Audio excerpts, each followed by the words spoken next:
Presentation of Fox Sports. We are Baltimore. We are Southwest. Tonight, the Rangers continue their series against the Orioles. Tyson Ross makes his first start of the second half on a warm summer night in Charm City.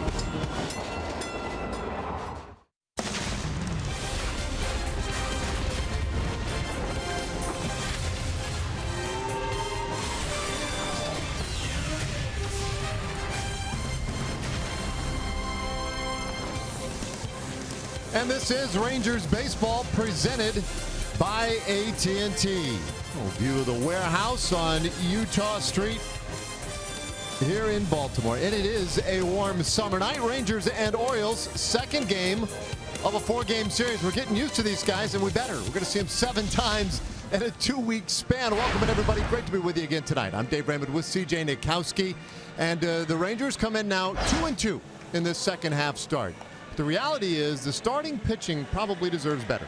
They've done a very nice job coming out of the All-Star break. I got to believe Jeff Bannister, Doug Brocail, the pitching coach, are really thrilled with what these guys have done. Probably the most important part of what they've done is the depth. You see the 7 innings pitched, 7 2/3 for Cole Hamels. All these guys pitching at least into the 7th inning so far in their first starts out of the break, and you certainly love to see that, giving yourself a chance to win some ball games when your starting pitching goes deep. Yeah, that part has been very exciting. Now tonight, Tyson Ross making his first start in the second half. He'll try to keep that trend moving. Yeah, and this will be a good start, we believe, for Tyson Ross. A nice matchup here for him against the Baltimore Orioles. He has been so good since coming off the DL with his slider, and you'll take a look at how good that slider has been. You'll see the grip here, and Tyson Ross has had a very good slider for a long time in the big leagues. Does a really nice job of getting depth. See right there where the fingers are still on top, even though he's trying to maybe sweep that ball a little bit, but instead, downward action. That one right in the strike zone, and then when he needs to, he'll throw that pitch below the zone. It's very difficult to lay off when he does.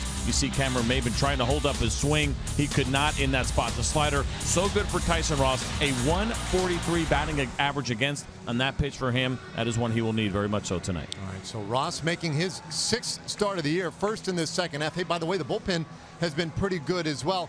The one aspect of this team right now that you're looking at something to get them going will be the offense. Yeah, and at one point you're going to see both of these things working together where the starting pitching and the offense are both going strong. It's been a little bit of a slow start after the break, but this is a high-powered lineup. When you have swing and miss and you have power in your lineup, you are going to go through a couple of cold streaks. There's one right now, but I got to believe that they'll be coming around here pretty soon. Okay, well, one guy who doesn't need any help coming around right now, he's having a huge month of July, is Mike Napoli. In fact, second in Major League Baseball in home runs in the month of July. We'll put him in the spotlight when we come back. Rangers Baseball is brought to you by AT&T Internet. Visit AT&T.com/keepcalm to learn more.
Here. It's a typical summer night here in Camden Yards as we welcome you back inside the ballpark. John Radigan here. Typical here means hot and humid, and that could be good for the Rangers because in the humidity the ball flies out of here, and in our Shiner Light Blonde Spotlight we shine the light on the guy who's back in the lineup and who will certainly help that cause. That's Mike Napoli, who will go deep on you. He has 6 homers in the month of July. That leads the American League in the month of July, and in fact only one player in all of Major League Baseball, Giancarlo Stanton, has more. He has 7 in July, but Stanton has played in 13 games, Knapp only in 11. The team has had 3 homerless games in the last 5. Prior to that, they had only 3 homerless games in 48, so they are definitely due. They're not used to having these homerless games. Let's see if Mike Napoli can get it turned around. Guys, back up to you. Yeah, well, it is time to get it started tonight. Rangers looking to get a win in this series. Let's start with our Southwest starting lineups. Rangers 45 wins, 47 losses, and Chu back at the top of the order. Elvis Andrus, he's hit safely and now 9 of 10 against the Orioles. Beltre had 2 of the team's 3 hits yesterday. Back in there, clean up. Joey Gallo at first will be batting 9th. And those Rangers hitters will be going up against Dylan Bundy, the 24-year-old starter for the Baltimore Orioles. And we'll take a look at the pitch arsenal for Bundy. You see the fastball there, 53% of the time, averaging 92 miles an hour. Be a slider, a changeup, and a curveball for him. And the one that you really keep an eye on is the slider, a 180 batting average against. He's been very good with that pitch. We'll get into a little bit more, though. Some of the transfer men, he's had a little bit of a rough go of it as of late.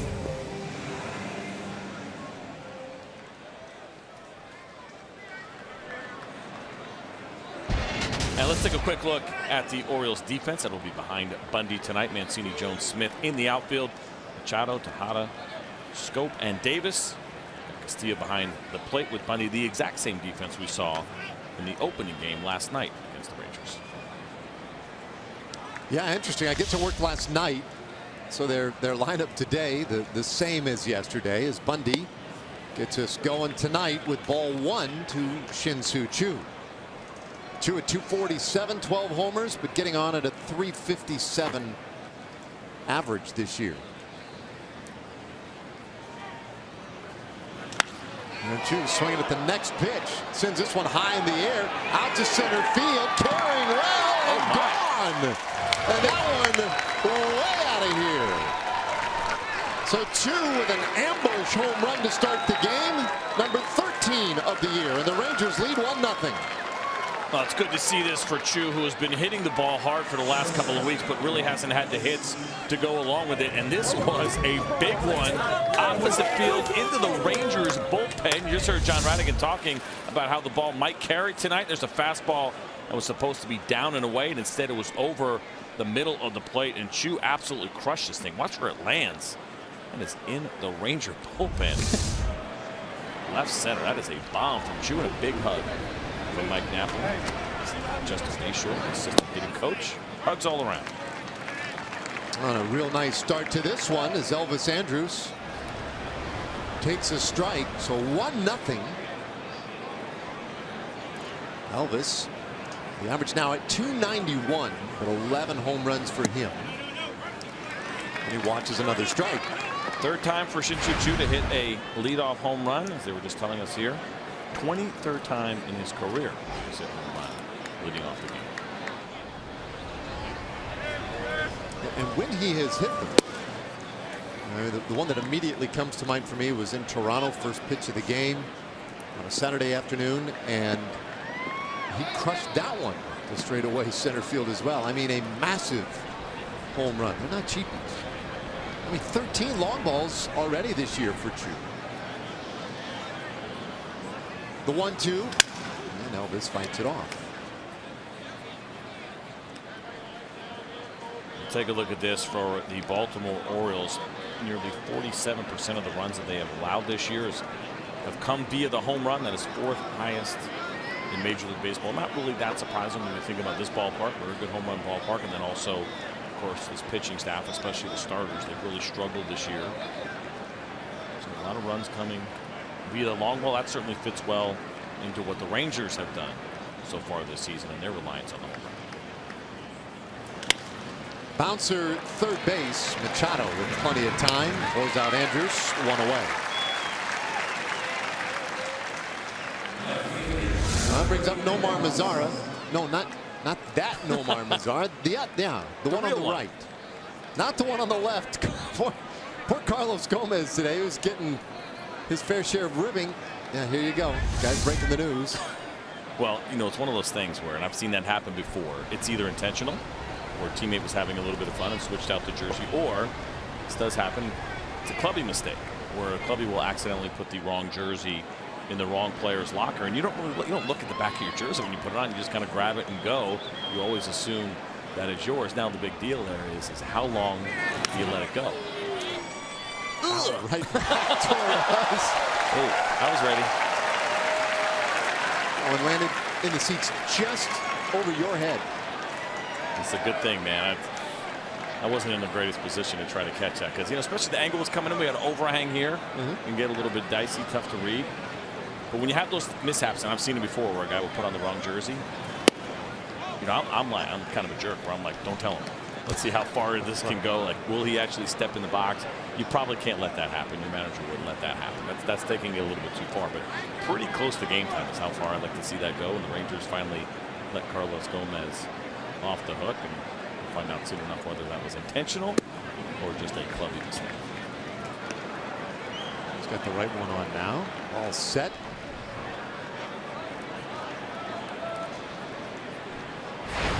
Omar had his on the whole time. Ahead in the count here, 2-1. That'll even it up. Interesting on that Chu home run. I was talking to Chu before the game today about this outfield just playing out in right field here. It is a smaller right field, and we're talking about the dimensions and relative to other parts that we've been playing in recently, how it plays. And we got into this conversation about the ball carrying or not carrying last night, because you and I were noticing that there were a couple of swings. I thought, wow, you know, like you might have gotten that one, but it didn't go out. And he noted a ball hit by Elvis early in the game that just didn't seem to carry. Boy, but tonight that one really carried for Chu. A warm, humid night in Charm City in the 2-2. It was really good to see, too. And, you know, we're not just saying that. I mean, Chu has hit the ball hard. He's had some bad luck. Jeff Bannister has noticed that as well. Now, he had the big hit in Kansas City, a ball that he did not hit very hard, which ended up being the game-winning RBI when it was all said and done. That was good to see. But you go through some streaks where things don't exactly go your way, and that has been the case for Chu. And he's certainly noticed it as well. And you just keep doing your thing, and eventually those balls fall in or go over the wall. Well, this one lifted to short left field. Mancini able to get there. And that is the second out of the inning. Bring up Adrian Beltre.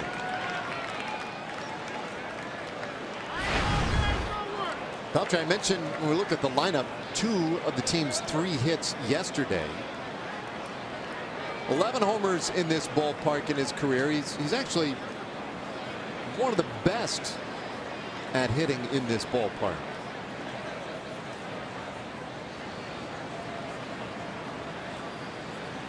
He's had a lot of success against Baltimore since 2009.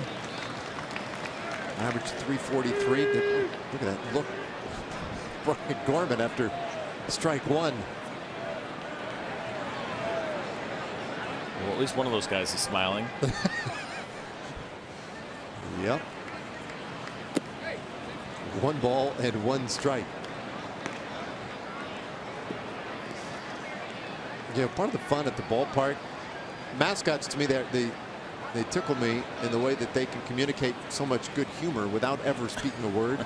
Beltre's kind of that way as well. 1-2 the count. I mean, he does so much stuff that doesn't require him saying anything. Whether it's a look, his posture, his movements. You just can't take your eye off him. Bundy's 1-2. And this ball hit high in the air to center field, but Jones waiting right there for it. So the Rangers get a good start tonight. Shin-Soo Choo on the second pitch of the game. That one, a no-doubter.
One-0 lead, and now the Baltimore Orioles go to work, 43 and 49. Adam Jones in that top spot.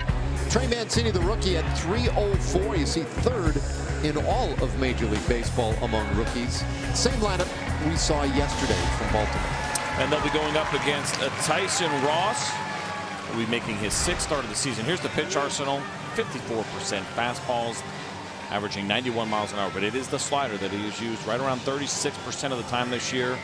The velocity right there at 84, but it's the 143 batting average against that pitch. So good for Tyson Ross. We do talk so much about Yu Darvish and the great slider that he has, but Tyson Ross really not that far behind him. Not just what he's done this year, but what he's done over the course of his career with that pitch. Just his sixth start of the season. 2 wins, a loss, and a .553 earned run average, and he gets after Adam Jones with strike one. Jones yesterday walked and scored the Orioles' first run. That was in the 6th inning. Otherwise 0 for 3 night for him.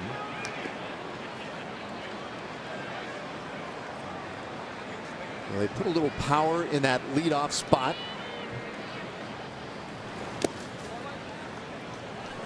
Ball and 2 strikes. Adam Jones with 15 home runs this year and 40 RBIs. But he will strike out. The on-base average, not what you would expect either at the top of the order. It's just at 301.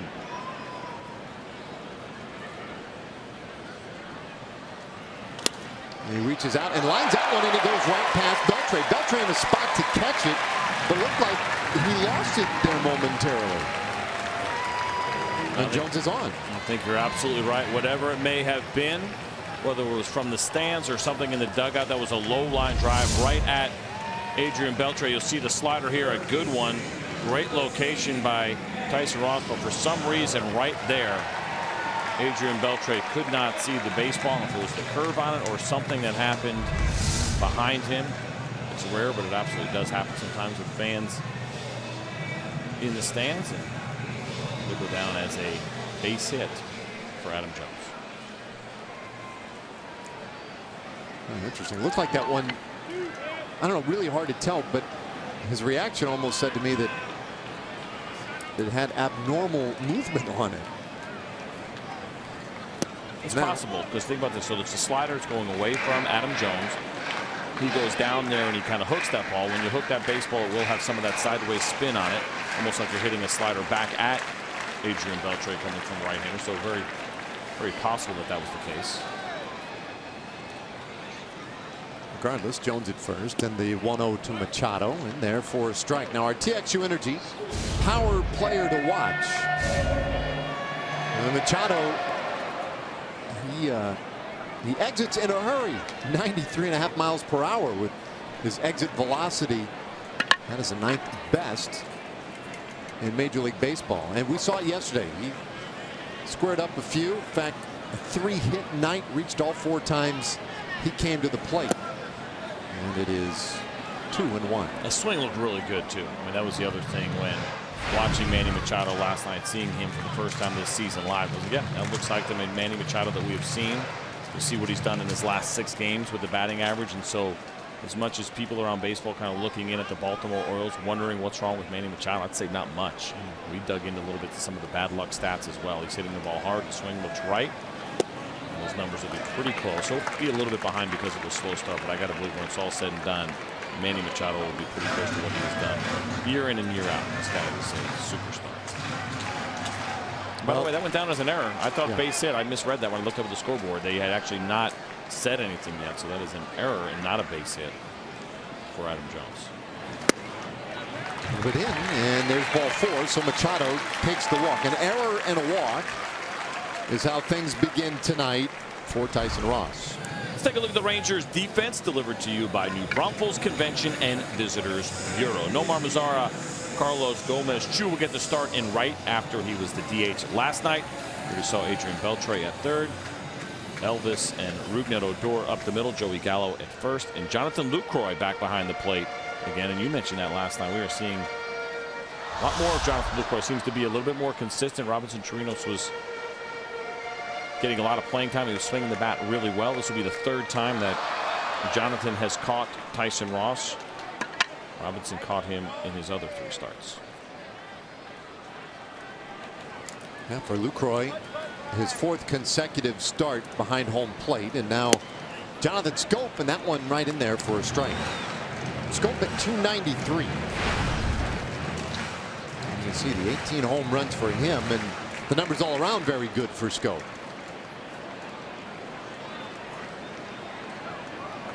He's got a couple of runners out there and nobody out in the 1st inning.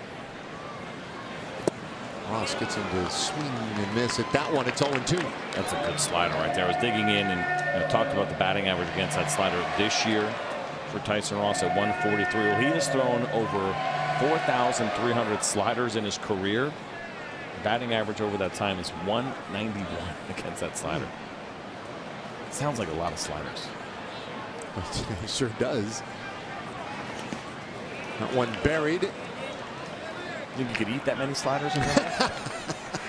I probably have. I'm at a lot of ballparks. Well, you look at these numbers. This is a team number here for the Orioles, a 284 average with runners in scoring position this year. That's 2nd best in the American League. They have been very good in these spots.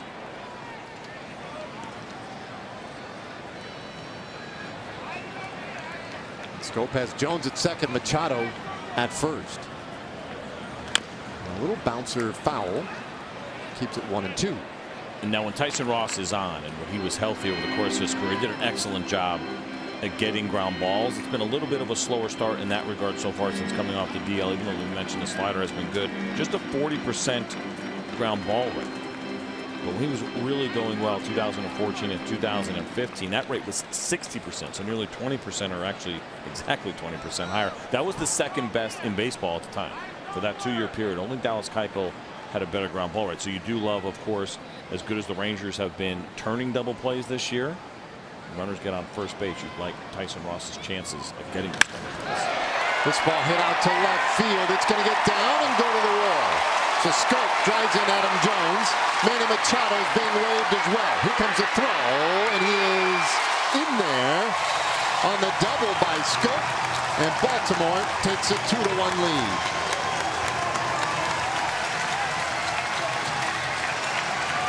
Well, unfortunately, a fastball that caught the middle of the plate here at 94 miles an hour to Jonathan Schoop, and he has had such a great year, and he doesn't miss this one. You'll see where that finishes right there, middle. Two-seam fastball that did not get in far enough.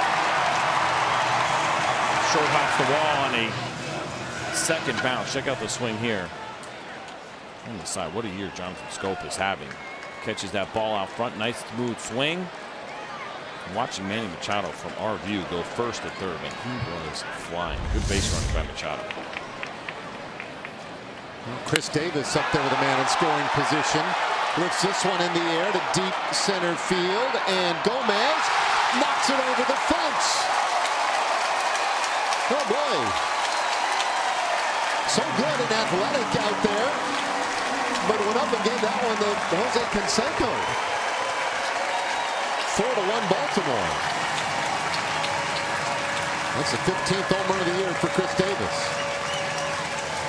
Well, it certainly didn't look like Carlos Gomez had a beat on this ball. You saw him look up at the ball, looking for the wall, seeing where it would be.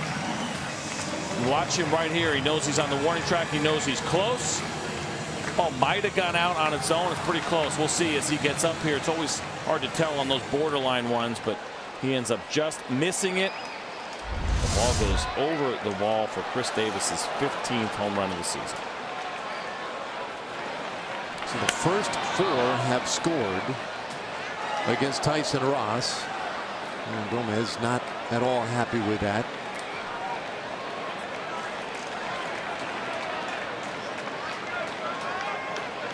So close. I mean, that's one of those highlight reel plays if you make it.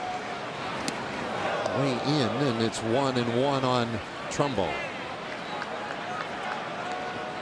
Now that is an unfortunate beginning to the game for Tyson Ross.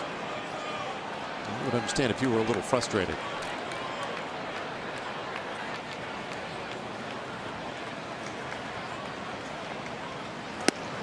There's a strike to make it 1-2.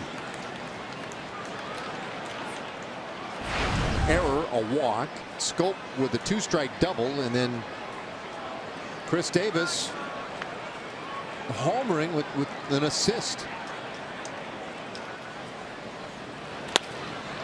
Little roller, right side. Great range by Odor, and the throw to first won't be in time. What a play by Odor to get to that ball. He had to cover a lot of ground. They wondered, would he even have a throw? Well, he got one off. But Trumbo with the infield hit. Well, this is turning into an inning of bad breaks now for Tyson Ross. Throws a really good slider, gets a weak ground ball to the right side. But because Rougned Odor was played up the middle, unfortunately, the shift will cost the Rangers a hit here. And Odor did everything he possibly could. He just ran out of time. That's a tough throw, man. With great range that he shows on that ball. So now Trey Mancini.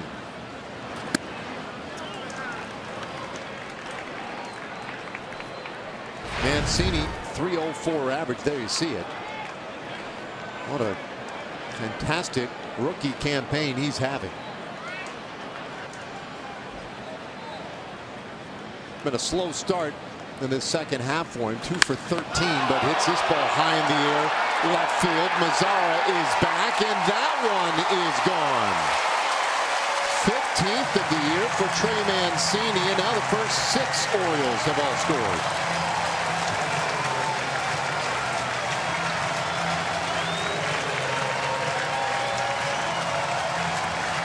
Well, it's been a breakout year for Trey Mancini, and he got himself a pitch to handle up in the zone here. This was a slider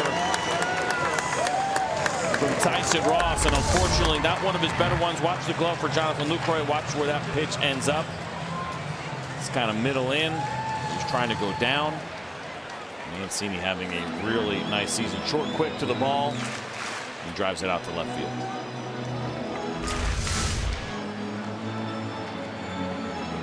Six to 1 Baltimore. And it'll bring up 7th place hitter Seth Smith. Smith homered yesterday, a solo homer in the 7th inning. He was 1 for 3 in last night's game.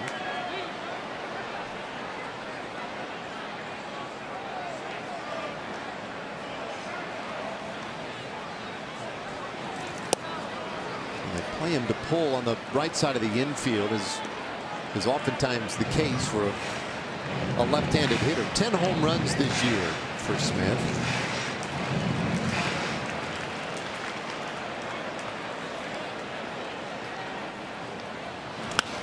And this one popped up over to the left side for strike 2. Well, some action now in the Ranger bullpen. Austin Bivens-Dirks gets up. Now in that long man role after coming out of the rotation, not because of performance. He did very well for the Rangers, but it's because of how crowded things got. I haven't seen him in a couple of weeks, so looks like he may get an opportunity here tonight. There's a swinging strikeout of Smith, and there is one away.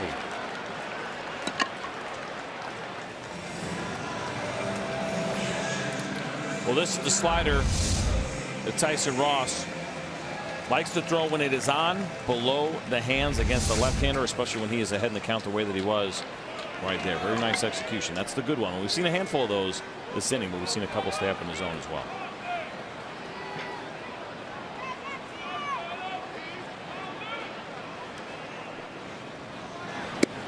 Castillo catching again today, batting 8. Once again, yesterday had 2 hits, a single and a double. We talked about it a little bit last night, but this team has got great production from the catcher position, whether it be Wellington, Castillo, Caleb Joseph, who really has been good, and even a little Francisco Pena. But as a group, they're hitting .282, 14 homers and 43 RBIs. And the slider misses outside. 2-1 the count to Castillo. And that's the best in Major League Baseball as far as getting that production from the catching position. They've done very well for themselves. You see it there, combined .282, and the numbers that you talked about. That average leads the American League. They've thrown the ball well. Castillo's really thrown the ball very well. Now, for so many years, the hopes here in Baltimore were with Matt Wieters, and he'd be that frontline superstar catchers. A high fly out to right field. Chu with room back there makes the catch, and there are 2 away. Now this Orioles team building, well, at least this year, around those couple of guys, Castillo and Caleb Joseph currently, and it has worked out beautifully for him. So now the 9th batter of the inning for Baltimore, Ruben Tejada, .235 hitter.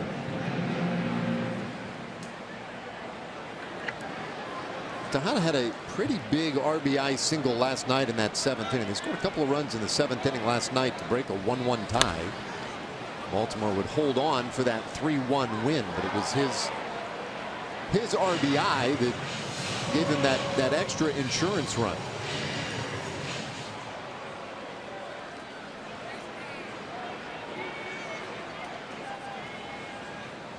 One strike pitch. That one fouled over to the right side again. So an 0-2 count on Tejada.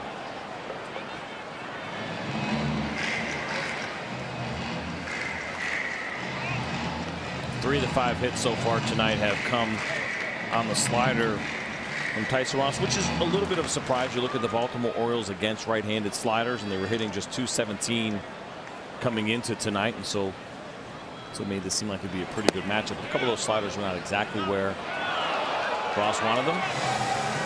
Well, and that one, he gets a call from first base umpire Stu Sherwater, and Tejada rung up to win the inning. 9 batters came to the plate, 6 of them scored.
our unlimited baseball break brought to you by T-Mobile. Giancarlo Stanton leads Major League Baseball 7 home runs in July.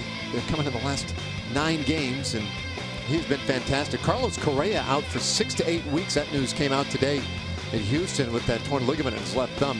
And then the big trade just before the game today. J.D. Martinez now an Arizona Diamondback pending physicals, as I understand it, but traded for 3 minor leaguers from Arizona on their way to Detroit. And J.D. Martinez is going to add some additional power to that Diamondbacks offense.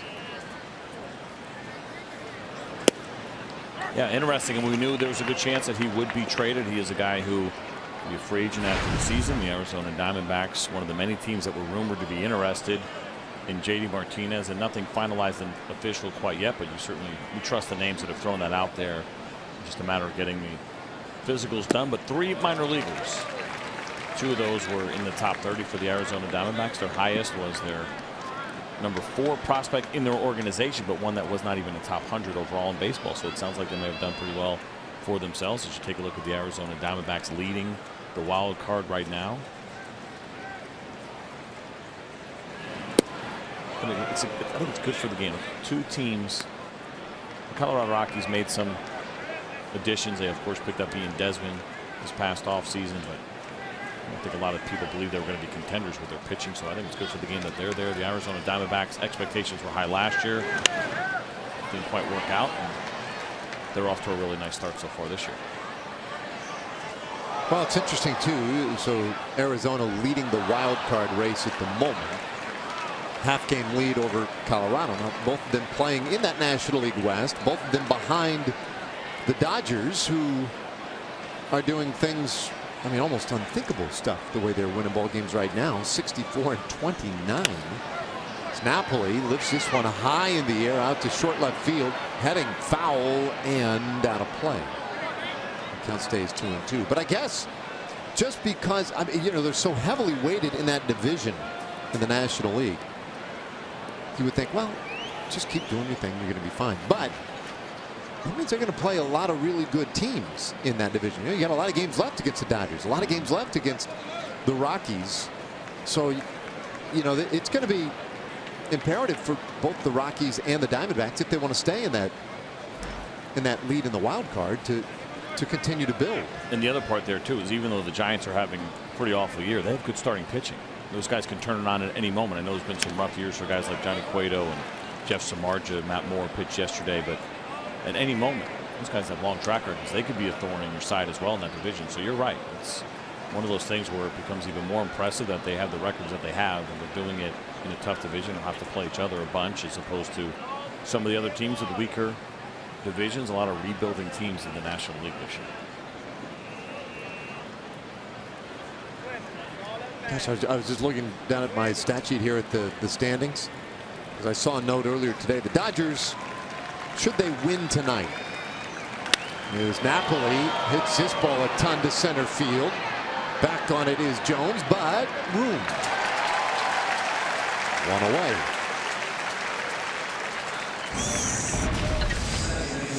Well, hey, the Rangers and Orioles, we mentioned they're going to play a lot of head-to-head baseball in the next 2 weeks. They're going to be in town July 29th. First 15,000 fans will get a Rougned Odor high-five bobblehead, courtesy of Dr. Pepper and Albertsons. It's the second in a series of these high-fiving bobbleheads. Tickets available, TexasRangers.com or at 972-RANGERS if you want to use your rotary phone. There's a lot of people who have no idea what you're talking about right now. Come on. The worst when you had the zero. I'm in a hurry. You and I probably even remember the days where they would say the letter. You guys did that in Nebraska, for sure, didn't you? Yeah. They'd say the letter. What's your phone number? GR. I'm like, what? No, what's your phone? Like, and they would actually say the letters that corresponded to the numbers. Odor, 211 average, and he takes a breaking ball in the dirt. This generation's that same pain they'll refer to when you used to have to text and you had to push the numbers to get to the letter that you wanted. You want to get to the S, you have to push the 7 4 times, right? Remember those, like, well, that seems like forever ago. That was some pain in the late 90s, early 2000s. Hard ground ball, and that one threw into left field for Odor. Nice, well hit ball the other way for Rougned, and the Rangers have a man on here in the second inning. That's a nice sign from Rougned Odor, who had not reached base in each of the last 5 games. Not only getting on base, but hitting the ball hard and doing it the other way. There's a 2-seam fastball that was supposed to be in. Leaped back over the plate. That was a base hit for Rougned Odor. So he's on now for Jonathan Lucroy.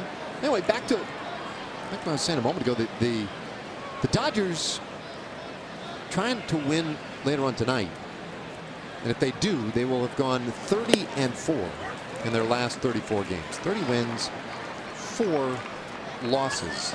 Right now, that just in and of itself, you hat tip. Wow, that is phenomenal. Then as I was just glancing here, the Phillies have 30 wins for the year. 30-61. That's pretty incredible. That doesn't seem quite fair.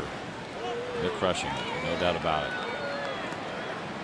The win tonight would give them their best record they've ever had in franchise history in that amount of games as well.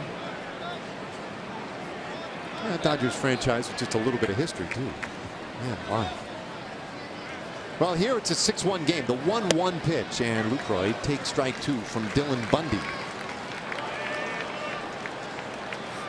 Lucroy at 258, 4 home runs. We mentioned earlier tonight, this is his 4th straight start at catcher. The first game of the second half, that Friday in Kansas City, and Chirinos had to start behind the plate. But since then, it's been Lucroy every day. Today, Jeff Bannister said Chirinos will start tomorrow night's game. There's a swing and a miss. Lucroy down on strikes for the second out of the inning. As we've just gotten so used to seeing a little bit more of an even split, or closer to it anyway, in playing time between those two. Well, here's Gomez, batting 8th tonight.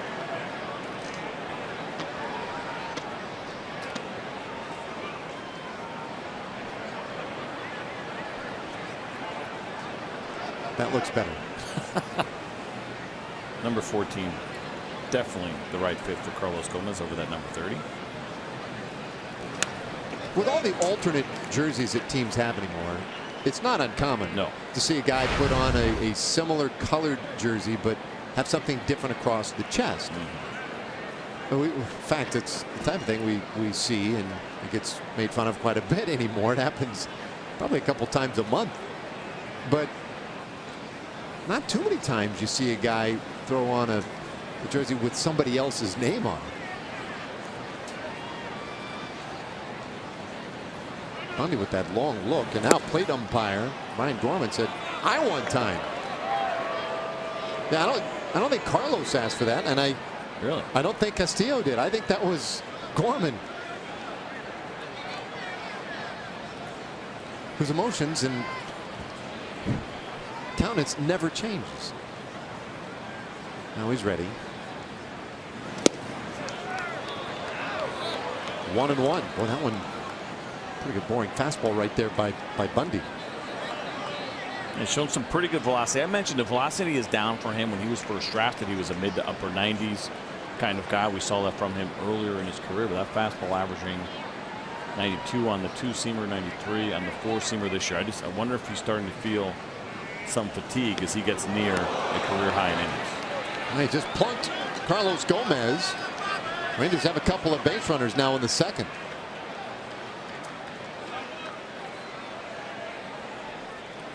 We saw the fastball before this kind of run in and under the hands of Carlos Gomez. That one kept running right into that left thigh. We know how strong Carlos Gomez is in that lower half. And, well, that baseball looked like it took the brunt of that pain. It's not often one would think that, but I'm with you. Well, Dort second, Gomez at first now for Joey Gallo.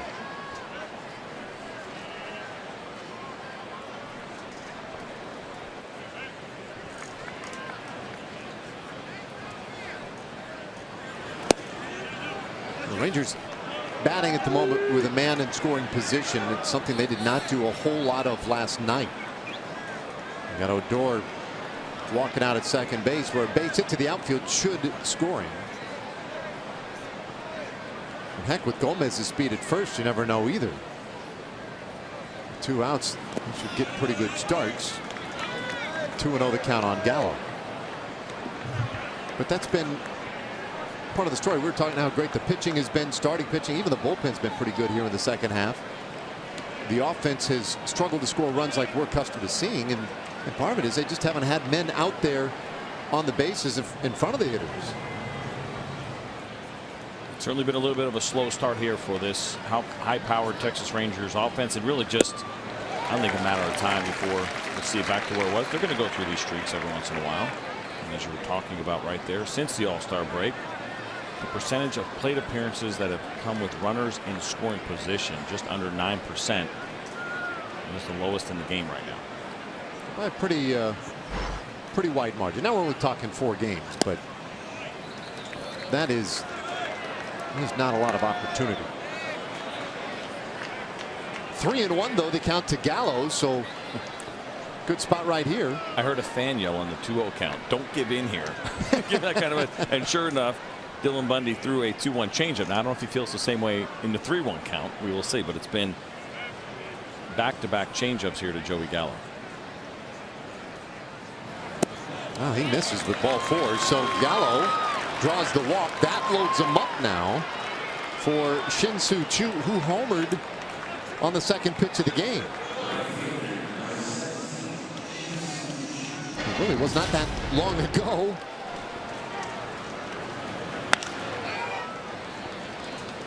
In fact, as you look at your clock, right about 40 minutes ago.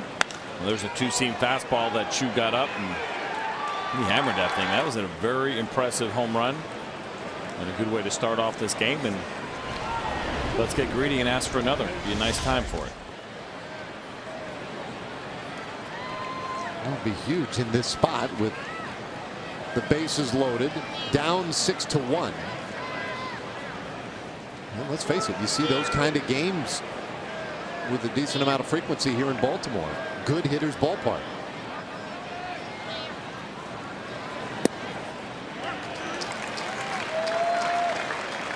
A little frustration there on the part of Choo. I don't know if he felt like he wanted to go after that pitch. It was a similar pitch to what he saw, except that one was down.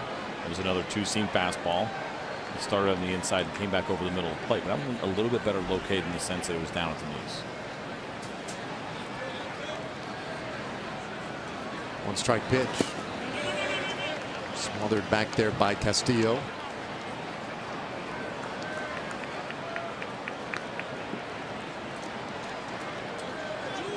Dylan Bundy, the 8 wins, 8 losses, a 4.33 earned run average. Overall, you look at the big numbers, broad picture, not bad this year.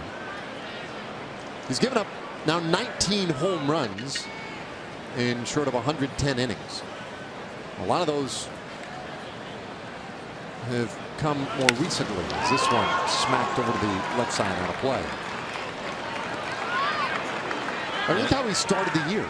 I was going to say, it really coincides to how things have gone for him. April and May, throwing the ball extremely well. Now these last couple of months at ERA starting to creep up, and he has dealt with a lot of injuries over the course of his career, and that's why he's never had the season with the big innings. But if he gets through 2 innings here tonight, he will pass his career high, which he set last year with 108 innings pitched. 1-2. Will even the count. And as those home runs start to creep up for him coming into tonight, it'll go up a little bit, but the home runs per 9 that he has allowed, 12th highest in the American League.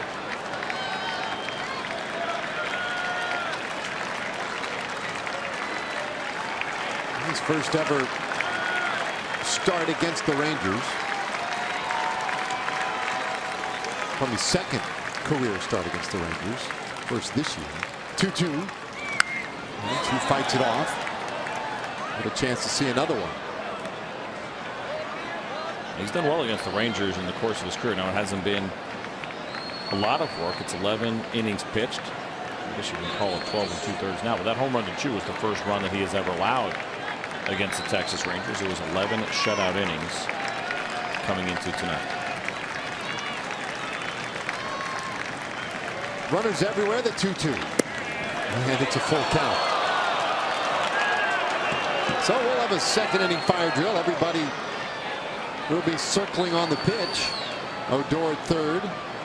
Lucroy, or pardon me, Gomez at second. And Joey Gallo at first. It's already been a long inning for Bundy. This is pitch number 30 of the second inning. I'm not sure exactly what he wants to do here. Bundy's been good in these spots. Hitters just 3 for 30 with 2 outs and runners in scoring position against him this year. There go the runners. A 3-2 bouncing ball and a high hop to Scope. He throws over to first. I thought that one might have actually hit Gallo. Same thing. I thought the same thing. A look at Camden Yards as we head to the bottom of the second inning.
With those Orioles leading the Rangers by a score of 6-1. And Saturday on August 12th, we are going to honor Hall of Famer Ivan Pudge Rodriguez. Get to the ballpark early for a special pregame number retirement ceremony.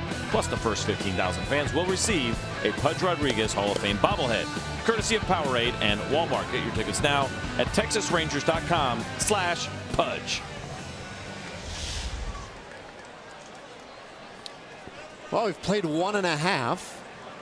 Baltimore with a 6-1 lead. This should be interesting. Pretty important half inning here for Tyson Ross to see how he responds as he will deal with the top of the order again. Adam Jones, Manny Machado, and Jonathan Scope. First 6 Orioles scored in the bottom of the first inning. But then Ross settled down, got a couple of strikeouts, retired the bottom 3 hitters in the order, and is now 1-1 to Adam Jones. That was the good slider from Tyson Ross. And you saw Adam Jones just looked like he was sitting on a fastball, took a huge swing. Fly ball out to right center. Gomez is there. 1 out in the second inning, so a much better start. So 2 home runs in that first inning, as you can see. That is a rarity for Tyson Ross. You think about it, that only goes back probably 8 or 9 starts, of course, because he only made the 1 start in 2016. But the fact that it happened in Colorado, and I talked about that great home run right today. It happened at home, so it wasn't even in Colorado. Darn it! I was going to try to spin it positive, and I blew it because it looks worse because it's San Diego, which is not a great place to hit home runs. So I tried. I think just better off just lying, really. Fake news. All these darn computers and all that stuff they got these days. Well, the truth, though, is that Ross has done a very good job in limiting home runs in his career. Just a little over a half a home run per 9 innings in his career. And when you're talking about guys with significant innings like 650 or more, that's the lowest of all active major league pitchers. He averages .58 home runs per 9 innings. So he's stingy. And a lot of that for me is because of the arm angle. We know Tyson Ross is a big guy, but he gets pretty good downward angle on his pitches. And the slider is more, top to bottom as opposed to side. It has more of that vertical break than horizontal break. So that makes it very difficult to get the ball in the air when guys come from that kind of high angle and throw the ball downward. Follow through on that swing, got a piece of Lucroy, but a strikeout of Manny Machado, and there are 2 away in the 2nd inning. This didn't look like it felt very good for Jonathan Lucroy. That long swing by Machado. Nice job though by Tyson Ross to get the fastball by him. You'll see it here. Good fastball, good life as he came through, and it just kind of caught the glove. Now it's interesting, right? Because you had talked about yesterday how they have convinced Jonathan Lucroy maybe to slide up a little bit in that catcher's box, and that could potentially be one of the downsides for him if he's a little closer than he's used to. Some guys have a longer follow through than others, and obviously Manny Machado a long one there. Get a look from up top, but yeah, Lucroy, the idea is get a little closer to the plate, and I think that might cut down on some of the balls in the dirt that he's had to work so hard to block and keep in front of him. They also, I thought you could speak to this, but just from the pitcher's standpoint, right? The target that you're aiming for, if it's that much closer to you, might help get you on a better downward angle, that kind of thing. Yeah, I mean, it might be a little bit as far as the optics of if it looks closer. It always feels good when guys look closer. This one lined into center field, a base hit for Scope. He's having a nice night, 2 for 2. You and I talked about that earlier as far as, there's certain mounds you step on and you feel like you're right on top of the hitter.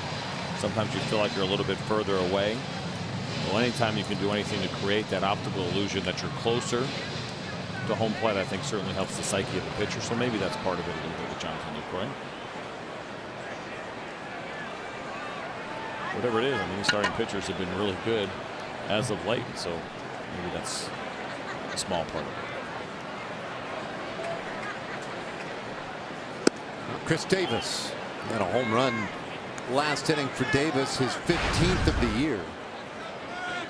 He had 38 home runs last year. And we talked about it yesterday, the big sluggers they have in this lineup, guys like Machado and Mark Trumbo, Chris Davis.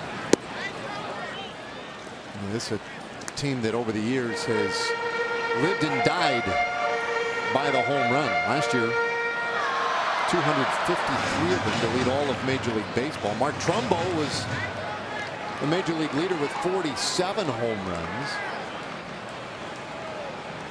It made for the 4th consecutive year that it was an Oriole who was the Major League leader in home runs.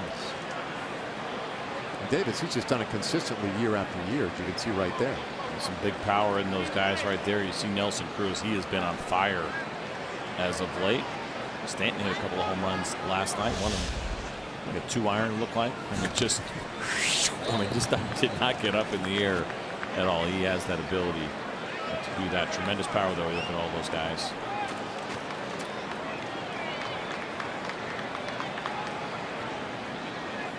This guy's just like looking at Lou Ferrigno in there in the box. He is a monster.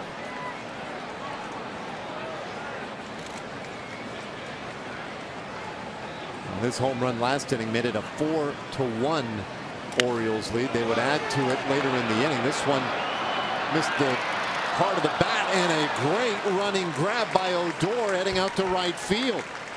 Well, he showed some pretty good range tonight, both on ground balls and on a pop-up right there. Well, this is a nice job here by Odor. The shift put him out in the outfield, so already had a beat on it, but great extension and a really nice play. Tyson Ross says thank you.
Elvis Andrus walking to the plate to start the third inning for the Texas Rangers, and he might be walking just a little bit taller tonight. Elvis gets news today. He is the Rangers recipient of the Heart and Hustle Award, the only award voted on by former Major League Baseball players. The alumni vote on this, and those that vote for the Rangers have voted for Elvis Andrus as this year's recipient. It's a national award won by the likes of Albert Pujols and Mike Trout and Dustin Pedroia. Elvis could win the national, but for now, he's just proud to be the local nominee for that Heart and Hustle Award, guys. Yeah, that's a great honor. And obviously very well deserved for Elvis. Leading off this third inning. His response today in the clubhouse was, yeah, it's great.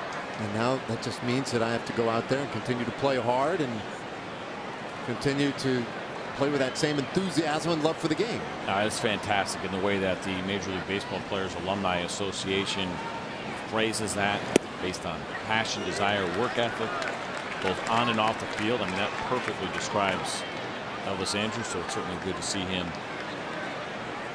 be nominated here for the Texas Rangers. The final winner is announced on November 14th. In the offseason, they have the annual Legends for Youth dinner in New York City. I've gone to that a couple of times. That is certainly a fun event. They do a really nice job. The Major League Baseball Players Alumni Association. Good job of getting the alumni involved, keeping them in the game. They do a ton of free clinics around the country. Great work that they do. Last year, 185 clinics benefiting over 16,000 children. Andrus did not go around on that one. 2-2 the count. My last little pitch for the alumni, because I do some work for them. You should check out their website, baseballalumni.com, see when they have free clinics in your area. Have you worked one of the clinics? The clinics I have not done just because of the timing of it. Usually they'll always reach out to guys depending on which city you live in. Say, we're doing the Atlanta clinic on whatever it may be. You can be around. It just hasn't worked out where I've been there, but I've always gone to the dinner whenever I can. They have like a young alumni kind of board to help out with that. Anything that has the title young and they want me to be a part of it, yep, I'm in. Make me feel young. Well, I was just saying, you're like a mentor to them? Or? How does that work? No, Dave. It is young alumni as opposed to the older alumni. You know, Brooks Robinson sits on the board, the Major League Baseball Players Alumni Association, so I feel young around him. That is for sure. He is an awesome manager. Andrus swings and misses. A strikeout starts the third inning. Well, with one away, Mazzara coming up. But first, we take a Chevy game break and send it back to Leslie McCaslin.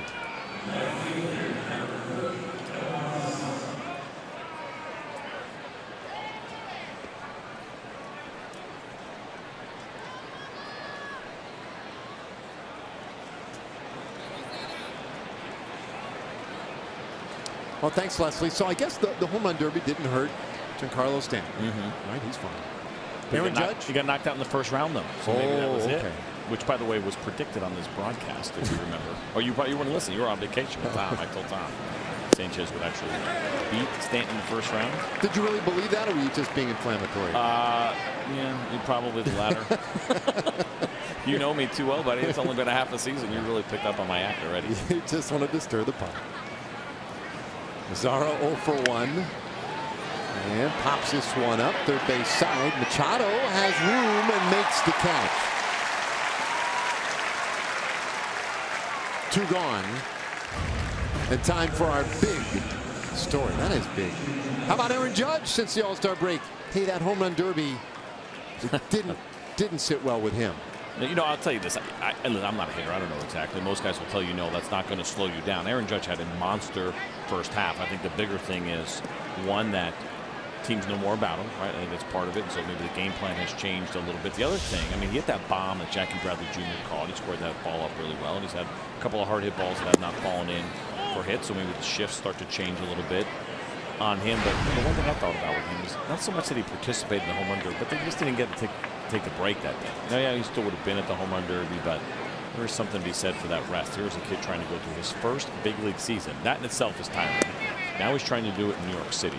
and he's become a star right away. So there have been a lot of demands on his time. And I think that certainly that extra day during the All-Star break, having that off might have been able to help, but I don't suspect that this will be a prolonged slump for Aaron Judge. 2-0 to Beltre and a bouncer third base side, and Chano's been busy in the inning, and he takes care of his opposite number to complete a 1-2-3 inning for Dylan Bundy. It's 6-1 Baltimore.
Trade deadline, you would expect a lot of scouts in the stands this time of year. Brunch. Nicely done. How about the guys? So a bunch of scouts from West Texas, from the Midland, Odessa, Big Spring area. They're out here to see the Rangers and on their way to the National Jamboree. We got a nice note today about the group out here. Great to see them out at the ballpark having some fun. You got some scout years under your belt, don't you? I had a few. Yeah. I was 1-1. One what? 1 Cub Scout year, 1 Boy Scout year. So. Okay, yeah, that's I can see that. That was all about the Pinewood Derby, and then it was out. Exactly. That was the whole thing. That was the whole year. Yeah. No balls, 2 strikes on Mark Trumbo to start the bottom of the 3rd inning. So you made the joke, and it was a really great joke about scouts. The other thing that happens this time of year is hug watch.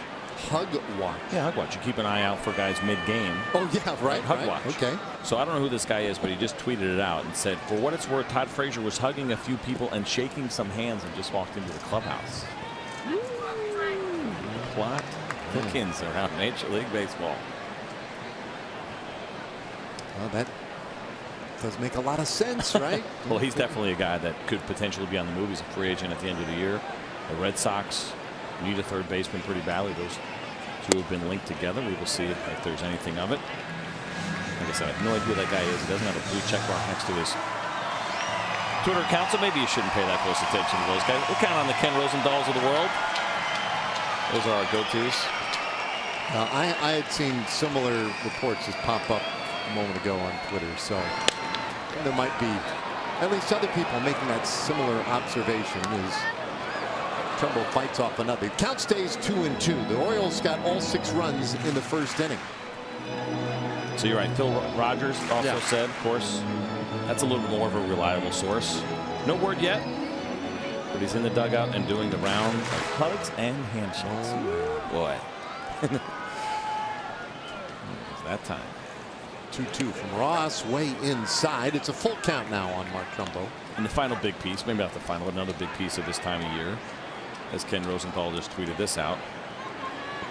Somebody who went with a Ken Rosenthal account, but without the N. Ken Rosenthal tweeting out that Todd Frazier and David Robertson had been traded to the Red Sox. course, and he says this is a fake account, so it's fake account time as well. Oh, that's a lot of fun. Well, a leadoff walk for Trumbo, and hey, by the way, some great games coming up this weekend. One of the great rivalries in the National League, the Cardinals and the Cubs. That's a 3 o'clock Central start. And our game on Saturday, Rangers and Rays, 6 o'clock start, all on Fox Sports 1. And hope you'll join them for that. And Ken will be at that game. Ken will be the sideline reporter for the Rangers game. Rangers-Rays game that's on FS1, so we'll definitely be working him a little bit for not Twitter updates, but live from the mic. So make sure you guys watch that game. So you hired him for that game? No, I know how. A little extra cash out of my pocket. I was surprised. Usually when I do a national game, I don't get the big dog Ken Rosenthal. I get him twice this year. I don't know what happened. He's probably not happy about it. Ross yanks that one way off the plate and all the way to the backstop. Trumbo advances on the wild pitch, so he's out at second base with nobody out. And a 1-1 count now on Trey Mancini.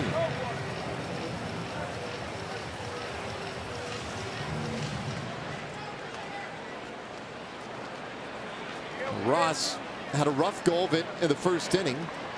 Settled down to get 3 in a row to end it. Then had a pretty efficient second inning. But a walk. And now a 1-1 count to Mancini. And that's strike 2. We're talking about how good this Orioles team is with runners in scoring position. Well, those numbers right there for Mancini, best in the American League.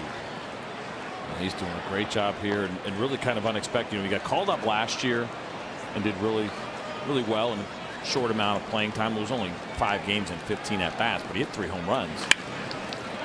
A bouncer third base side. Beltre with some time throws out Mancini. Right away. And we're talking about what they're going to do in left field or DH, how they're going to work the Trumbo situation. And Trey Mancini got an opportunity. He has really done a nice job for them this year.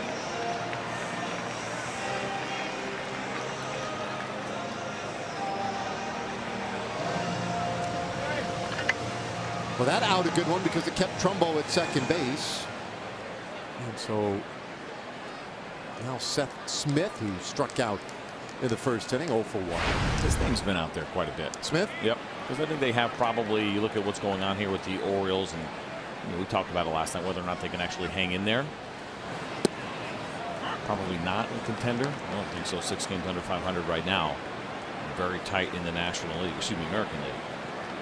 He's on the final year of a 3-year deal. Actually started out with the Seattle Mariners and came over to Baltimore this year and has done a nice job. 34 years old, so probably not in the plans beyond this year for the Baltimore Orioles. If they can get something in return for anybody that may need a DH or an outfielder, especially a left-handed bat for those teams that are trying to get their hands on a left-handed bat, he can certainly solve that problem for a contender.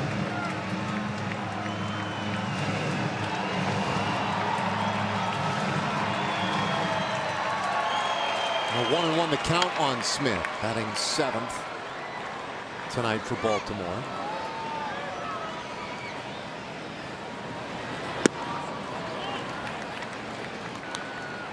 So Ross, I think it's worth pointing out, we have seen him at times be electric. We have seen him struggle a little bit at times with command. This is his 6th start of the year. Of course, he missed a year and a half basically with surgery to remove a rib for the thoracic outlet syndrome that was bothering his right shoulder. I'm not sure that one missed a whole lot. 3-1 the count. And it's not Tommy John surgery, but every time a guy comes back from Tommy John surgery, we're very mindful of the fact, well, he's back, but it's going to take a while till you see him return to his actual form. And I wonder in the case of Ross, though it is not Tommy John, similar time missed. I mean, are we watching a guy who is going to necessitate some time to come back to be where he used to be? Oh, no doubt. I think that is absolutely part of this for Tyson Ross. And I don't think the Rangers expected him to be consistently solid and be the old Tyson Ross right from the beginning. It takes a little while to feel that through. Now, he's had, what, 9 days off in between his starts here because of the way he went with the All-Star break. They'll always look to give him a little bit of extra time if they can, but I think it's reasonable to expect some up and downs from Tyson Ross, who Well, we've seen that from him this year. Bouncer out into short right field. Odor right there, and he throws out Smith. There are 2 gone. And Trumbo goes to third base, but with 2 away, brings up Castillo. It's all about getting comfortable with high adrenaline and your consistency and release point and trusting your arm and realizing everything's going to be okay. We've seen it last start especially. We saw some sliders that were popping out of his hand, finishing arm side up and away pretty high. It was a little bit of an issue. That's perfectly normal. I think reasonable to expect those kinds of things from Tyson Ross. And then, even within this game, we've seen some times where that slider has been really, really good. Fastball looks live, and you look at what he's done so far. And I think you kind of hope and believe that it'll be maybe those last 6 to 8 weeks of the season where he has worked through some of those up and down feelings, and then he kind of gets ready to roll. The reality is, you look at next year as the year where you'd probably be primed to have a big season, which makes him a very interesting free agent case. High fly ball right field. Chu reaching for the wall out there and stays with it right in front of the 318 marker. Tucks it away, and this one is done. We will go to the 4th inning. Rangers trail by 5.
And they look like they're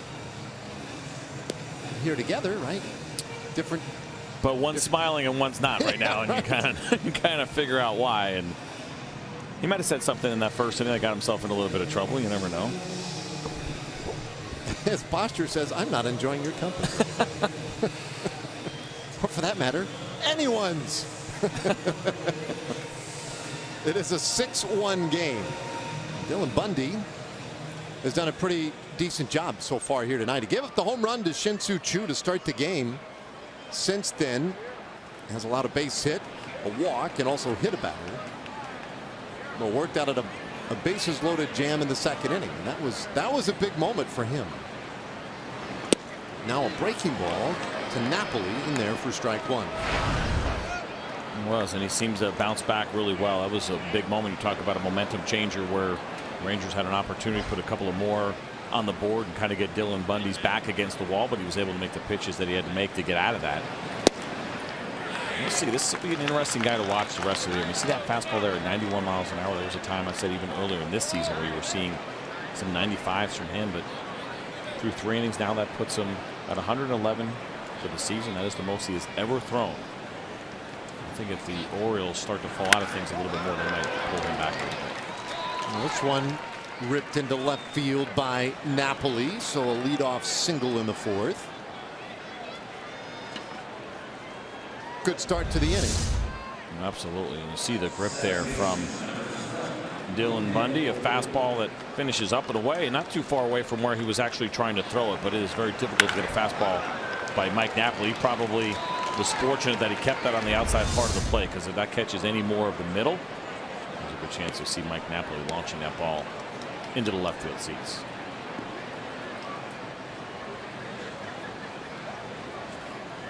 So here's Odor. He had a base hit in the second inning. And I loved his at bat in the second, because the ball he hit, they played the shift in that inning a little more dramatically. In fact, we're starting to see it right here as Ben Tejada moves to the other side of second base. Now, first pitch, they were a little more traditionally set up, but this is the position you normally see with Rudy. And he hit one sharply to the left side. You just don't see him go the other way that often. That's a big topic of conversation around Rougned Odor. You see his hit 17 to left of this year, but the bulk of them to center and right field. That's not a surprise. He is a pull power type of hitter, and a lot of people wondering, well, okay, the batting average has been down this year. Should he try to start shooting the left side? And it's good to see once in a while, and ball gets a little deeper, drive it to left, but we talked about it a bunch. I don't think he's going to change his game that much. It's asking too much for all of these pull power hitters in the big leagues. They're all dealing with the shift and taking the big swings and the swing misses. So a lot of guys have been hurt by it from a batting average standpoint, and that's just kind of where we are. But to try to retrain him now and at this point in his career, I think it's asking too much. Break ball the dirt, strikes him out swinging, and there's one away in the fourth inning. We'll talk about the Orioles coming to Arlington soon. Well, Friday, July 28th, they'll be in town, and you come out to the ballpark and enjoy a post-game fireworks show set to Texas music. Get your tickets at TexasRangers.com or by calling 972-RANGERS. All right, one away, Napoli at first. And here's Jonathan Lucroy.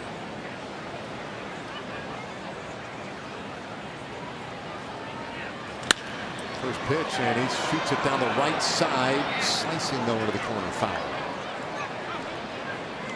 They have one of those right field corners here in Baltimore where there's some room where the right fielder will just disappear, the way that the wall is set up here. And you get in certain spots in the booth where we can't see what's going on exactly. And there's actually a pretty decent amount of room. You can see that garage door behind there. That's where the ground crew will access the field. You don't see that where the wall goes like that and then kind of actually jets to the right like that. It creates some awkward fly balls down the line.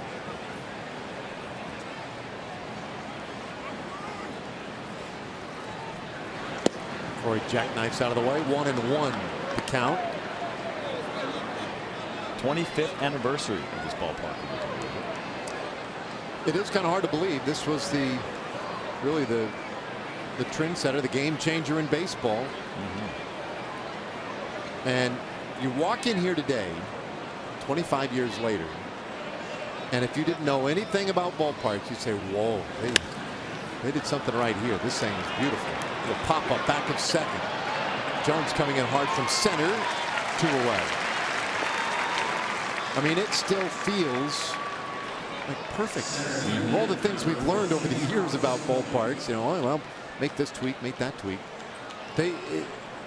It's perfect. They've done a nice job here, without a doubt. Like you said, this was the one that put the new stadiums on the map, and ones that had character and nice downtown settings. Beautiful view here that you get.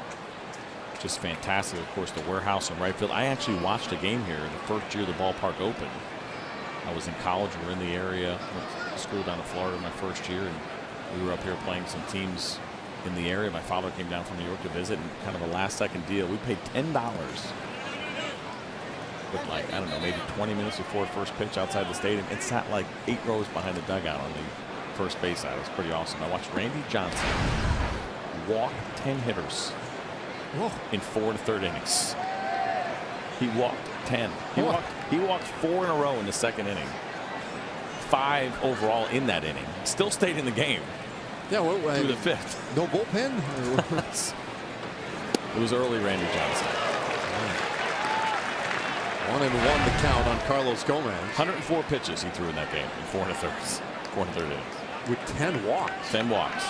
3 punch-outs. Now I thought, wow, so I started looking, 1992 Randy Johnson. He had a game that season, 8 innings, 160 pitches. 160. Look, you can get that in 2 starts from a lot of guys these days. Bundy didn't miss by a whole lot right there. 2-1 to Gomez, who was hit by a pitch in the second inning.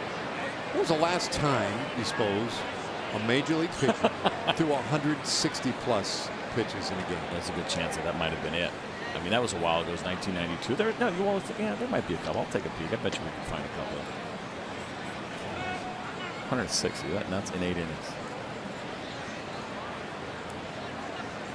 I remember working in the minor leagues for a while. I remember Carlos Zambrano coming up. He was at AAA, threw 120 pitches to complete a shutout, and manager got blown up the next day for leaving him in that long for 120 pitches. High fly left field, and playable for Mancini.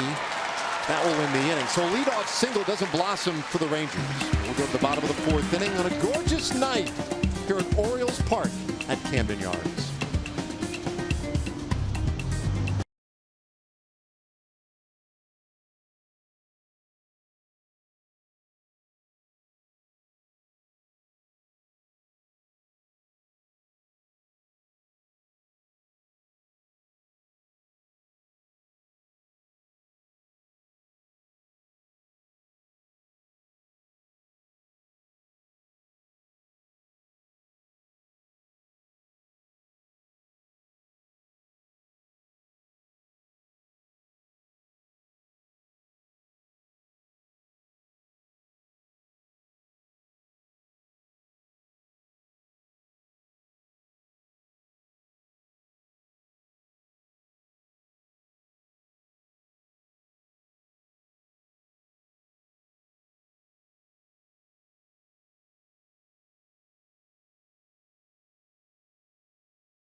And we go to the bottom of the 4th inning. Hey, Fox Sports Southwest, the Texas Rangers want you to celebrate summer with Summer Ticket Days. You get seats in the Cholula all-you-can-eat porch for just $34. Log on to TexasRangers.com/specials and use the coupon code FSSW Summer. And we'll see you there. All right, have you done any crack research on pitchers to throw 160-plus pitches in a game? Probably more than we realized. Tim Wakefield went 170. Doesn't count. Knuckleball. And 172 in the course of his career. David Cohn threw 166 pitches in 1992. Wakefield, by the way, pulled that trick again. 166 in 96. Pretty fascinating stuff. Randy Johnson actually had 2 games in which he threw 160 pitches. One in 92, another one in 1995. Insanity.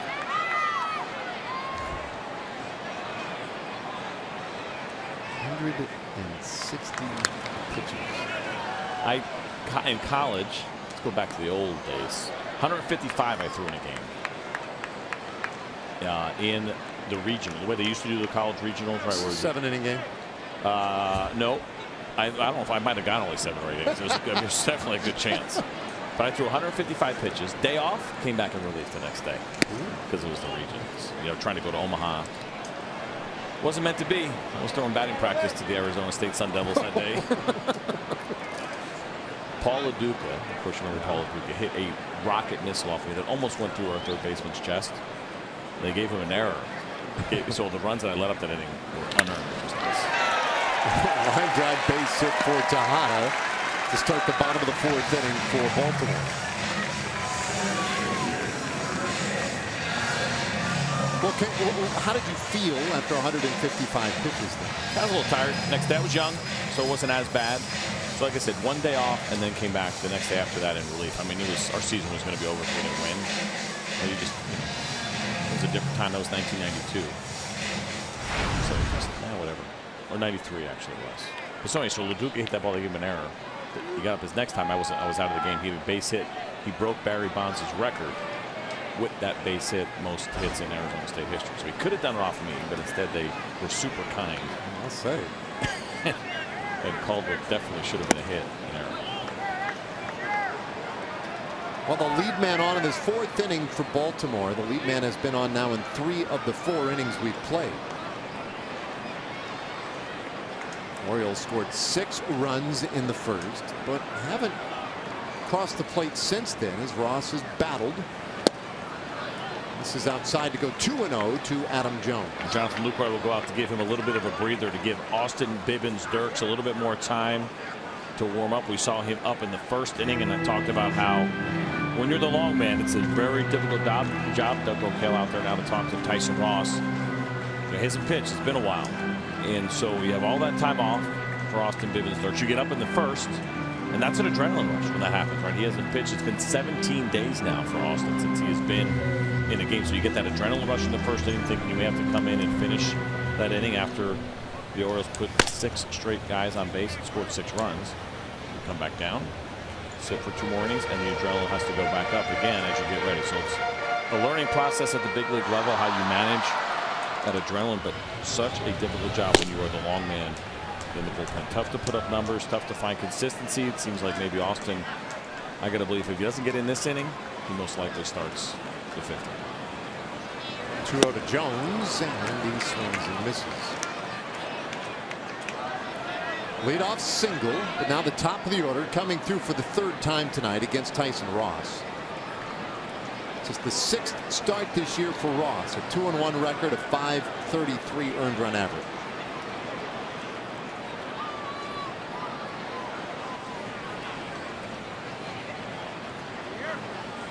Not leaving first base, little bouncer first base. Gallo bobbles it, and everybody is safe.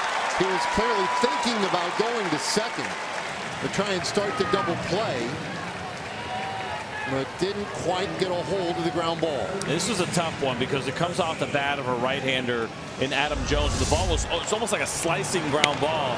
As you see, it came off with some funky spin. And you look at Joey at first trying to, and he did try to catch this ball in a normal way, and he probably should have backed, and you could actually see him start to backhand and then turn his glove back the other way, and as that ball kept slicing away, it was too late. But that's probably more of a backhand play, the way that that ball came off of Adam Jones's bat, and so unfortunately for Joey Gallo, that'll be an error. That would have been a tough double play to turn, but you go into, we've talked about it, Joey hasn't played a ton of first base. That's a play he has never seen. He's never seen a ball come off a right-handed bat like that before, and unfortunately he got caught in between. Second error tonight for the Rangers. Tejada's at second, Jones at first, and here's Manny Machado. Ooh. All right, ball 1. Machado with a walk. Also struck out. Talked earlier that yesterday had a really nice game, a 3-hit game with a walk yesterday. And though the numbers are poor for Machado this year, certainly well below his standard, the All-Star break seems to have reset him nicely.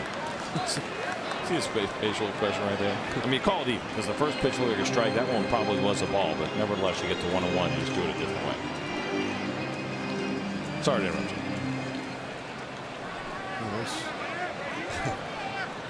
Scratch that, reverse it. Anyway, 1-1. And now strike 2. And you can see a little frustration on Machado's face. He's now 7. Check that. 6 for 15 since the break. But 6 for 15 with 4 walks. So the numbers certainly a whole lot better. So it's a little break in the action for him.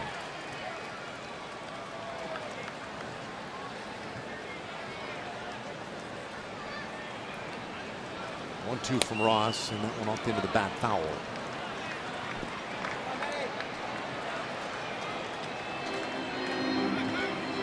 Machado out of 37 home runs last year. He has 18 this year. He still might get close to that number. One of the more athletic and dynamic defensive third baseman in the game as well.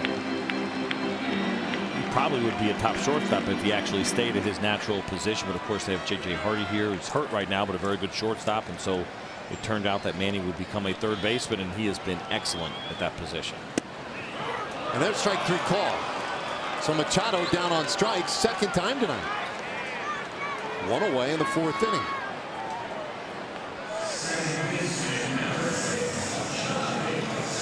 They didn't love the call, and part of that was because Tyson Ross missed his spot, so that slider backed up a little bit, but it did catch the inside part of the zone. That's a nice call by the home plate umpire, Brian Gorman. You don't get that call all the time. That's a good job of him focusing on the strike zone and only calling where the ball crosses the plate, not necessarily whether or not it was close to the glove.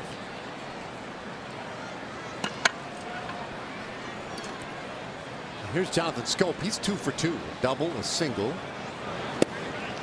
And he takes one inside. We're talking about guys who get moved around a little bit. Scope was in the system, and then when the Orioles drafted Machado, they moved Scope from shortstop to third base. But then Machado would later shift to third base, and so Scope was pushed over to second. And it's worked out well for him too. 1-1 the count on Jonathan Scope. He drove in a couple of runs with that double in the 1st inning. You think about when they're healthy, J.J. Hardy is out there, and sure, this is a really good defense. You think about Scope at second, J.J. Hardy at short, Manny Machado, solid left side of the infield. You could put, for me, Manny Machado right there with Nolan Arenado, 2 of the better athletic defensive third baseman. Of course, we know Adrian Beltre is great at third base as well. Moved it in. 2-1.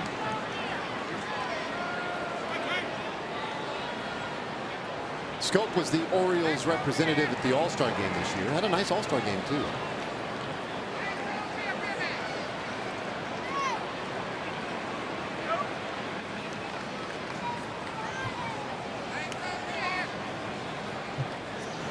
Ross, I've seen that a couple of times today where he's just held on to the ball a little too long on a couple of occasions. I think that's that feel that we're talking about, that over time will get a little bit more consistent for Tyson Ross. Every once in a while kind of creeps up on him where he'll yank a fastball like that, or you mentioned seeing those sliders up and away. We've seen a couple of backdoor sliders, I think, that were accidental, or really front door, I guess you should say, the righties. And the slider is finishing on the arm side part of the plate in this inning. Got in on him, and this one popped up into the seats.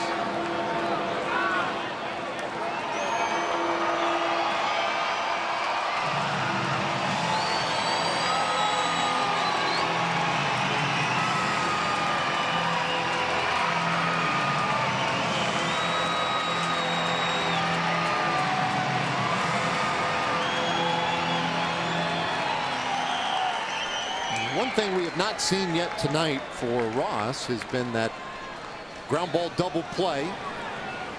3-2 the count, and that just misses. The bases are loaded, and looks like that's going to be it. Jeff Bannister heading out there, and it's just been one of those nights. A little tough for Tyson Ross at times with his command, and so Austin Bibbins-Dirks looks like he will be coming on for the Rangers.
trying to minimize the damage here in the fourth inning as we welcome you back to Oriole Park at Camden Yards. John Radigan here. Austin Bibbins-Dirks will be charged with trying to keep these runners that are on base from scoring, and it's our State Farm winning combination. He has great value, according to his manager, Jeff Bannister, not only because he can fill in as a starter, and you see the numbers on the road when he has filled in as a starter, but obviously in situations like this, Austin Bibbins-Dirks can fill in too. So Banny says his value is very high. His importance is big if a starter goes down, or in the case like tonight, for long relief. Our State Farm winning combination for Austin Bibbins-Dirks tonight, guys. No, you're absolutely right, John. I mean, he has really become so valuable. Think about him filling in the rotation the way that he has done it. So solid. Go back to that Washington start. It was awesome to see him go head-to-head with Max Scherzer, really deliver. Same thing in Yankee Stadium. He has really stepped up big, and a guy who was not even in big league camp with the team. It's really incredible to think as we take a look at the arsenal here for Austin Bibbins-Dirks. The fastball and the cutter. A lot of usage there. That'll get you nearly 3/4 of the pitches that you will see from him. Changeup, slider, curveball as well. It is a full arsenal, not only as you see the 5 pitches there, but it's also going to be 4 two-seam fastballs. He'll mix both of those up, and he will change his arm angle. So you take those 5, 6 pitches, and you double it to say it's almost like having 12, because they drop that arm angle on all those pitches. Well, what a spot for him. Bases loaded, and 1 out. He'll get Chris Davis.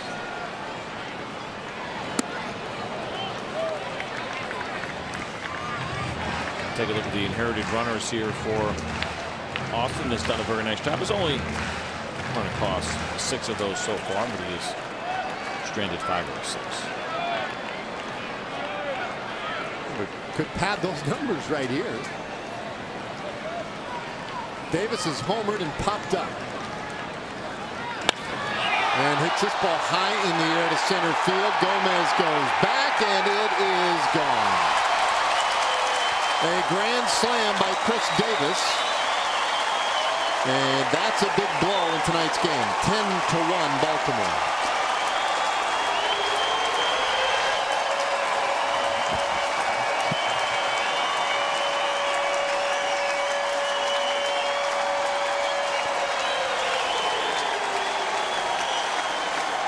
Second over the night, 16th of the year for Davis.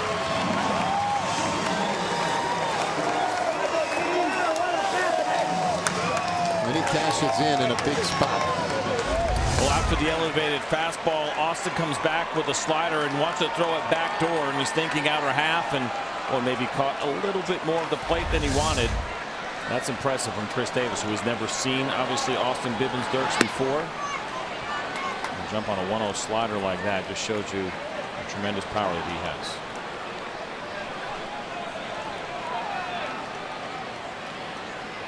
So Trumbo has an infield hit and has walked. Bats with the bases empty, 1 out, and fouls this one back. It's 1-1.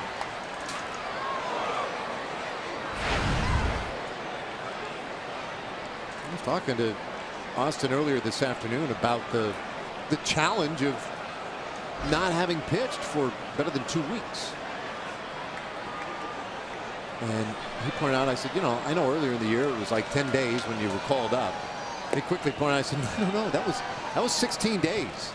I pitched on the 11th day that I was in the big league uniform, but I had been in the rotation in the minor leagues, so I had actually not pitched in the previous like 4+ days, whatever it was. So he's like, it was 16 days between appearances for me.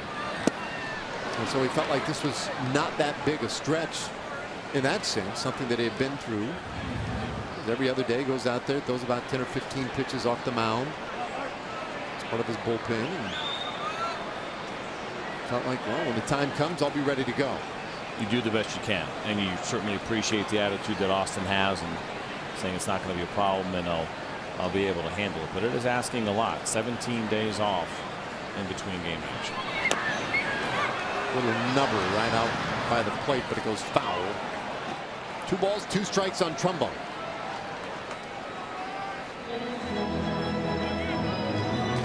Well, 6 RBIs tonight for Chris Davis. That is a career high. He's had 5 7 previous times. This is the first time he has ever had 6 RBIs in a game.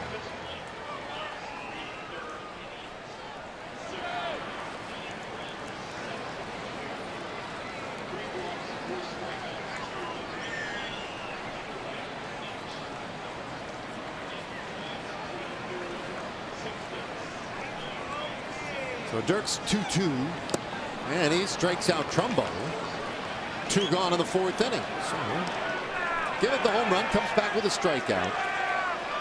Now we'll deal with Trey Mancini. A good job here by Austin to get a good hitter out in Mark Trumbo. Really good execution. Go down and in. Get Trumbo to swing over the top. See that there. Jonathan Lucroy, I think, was ready to call it an inning. Yeah, it's actually on a 2. It's been a long one for him. He's working hard back there.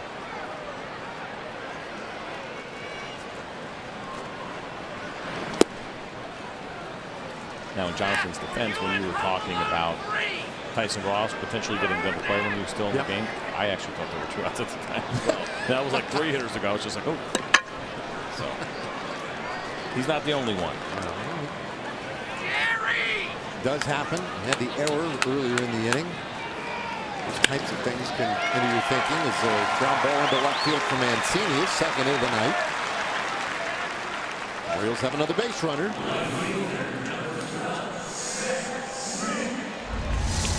Keep talking about Trey Mancini and how good he has been. There's a 2-seam fastball. Good life. A little horizontal there where it stayed on the same plane, and that gave Trey Mancini at least a decent chance. But it's still a ground ball, but he's hit it in the right spot. The grand slam, by the way, closed the book on Tyson Ross's evening. 9 runs, 7 of those earned, but the 9 runs that he allowed ties a career high, which ironically enough was April 28, 2012, right here in Camden Yards against the Orioles.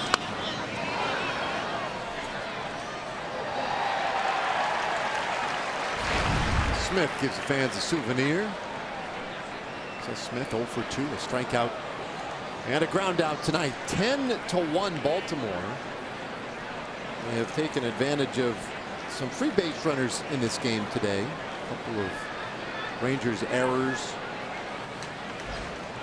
A few walks mixed in there as well. 3 of them, in fact. And old Tapper goes foul to count 0-2. And it is an offense, let's face it, with the Orioles. You can't give them extra outs. You can't give them extra base runners because they do exploit the long ball so effectively. It was Chris Davis with a 2-run homer in the 1st. Mancini had a 2-run homer in the 1st. Then Davis with a grand slam in the 4th.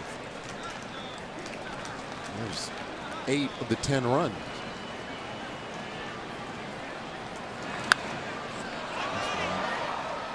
Fouled away.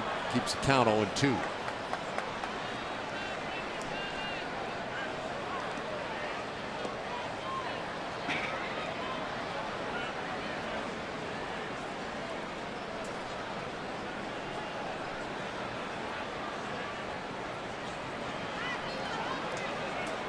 Austin Bibbins Dirks on in relief for Tyson Ross. Trying to get this thing to the 5th inning tonight. And he just misses.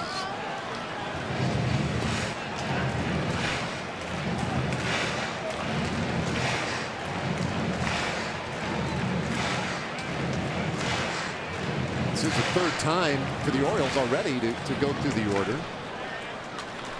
There's some guys in this lineup poised to get some at bats tonight.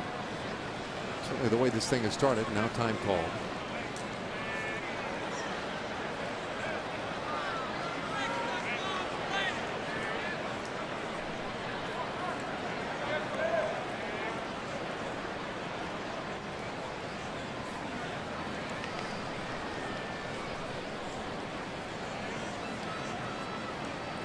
Now the 1-2.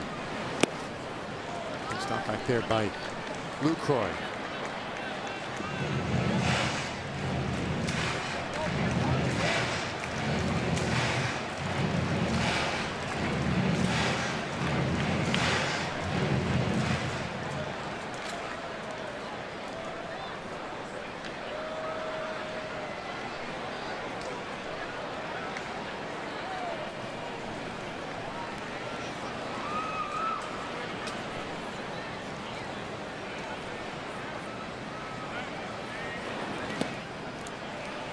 buried. Looked like Lucroy, a little indication there to Bivens Dirks right before he threw the pitch. Not clear what he was trying to communicate to him. I missed it. I was keeping an eye, looking at Austin actually what side of the rubber he was standing on and trying to play along. So I'm not exactly sure what he was doing there.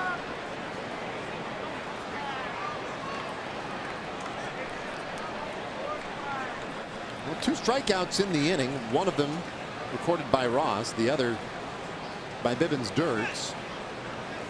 One of those oddities where he strike out the side here, it'd still not be a real good inning. Let's see, the 3-2 runner goes, and that one is inside. It'll be ball 4. So Smith heads to first, and it will get the 9th batter to the plate in this inning. They sent 9 in the first inning, and they will send 9 again here in the 4th. I'm trying to take a look and see whether or not this was actually a hit by pitch. Let's see here as we get a little bit of a closer look. And it certainly did. It caught him right there just below the right knee. It's a hit by pitch.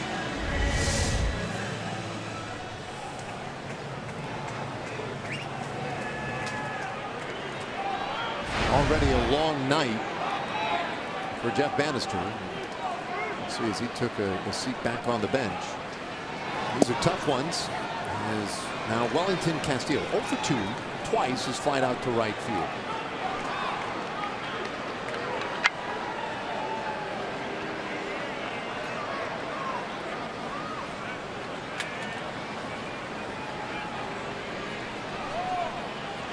Mancini's at second. Smith, the base runner, at first for Baltimore. And it's 1-1. So it's the second game of this series. Baltimore won the opener yesterday 3-1. And it was a game where the Rangers had a little trouble getting things going offensively. Similarly tonight, they have the 1 run on the Chu homer. They've had some spots though, some opportunities, but have not been able to cash in. And this ball hit sharply into left field. That's a base hit. At third base, the stop sign goes up quickly. And so Mancini drops anchor there. They're loaded up on the single by Castillo. And then Tejada, who started this inning with a base hit to center field, comes up again. Like you said, second time around now here for the Baltimore Orioles, where they have batted around. You get in these innings and you feel like you're just kind of looking for that final out. The first inning for the Orioles, it was a matter of trying to find that first out. Now here in the 4th, searching for that final out to get the Rangers off the field and get them hitting.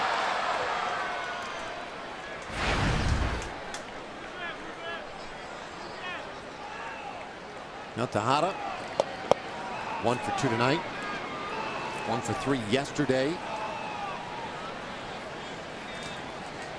His team up 10-1.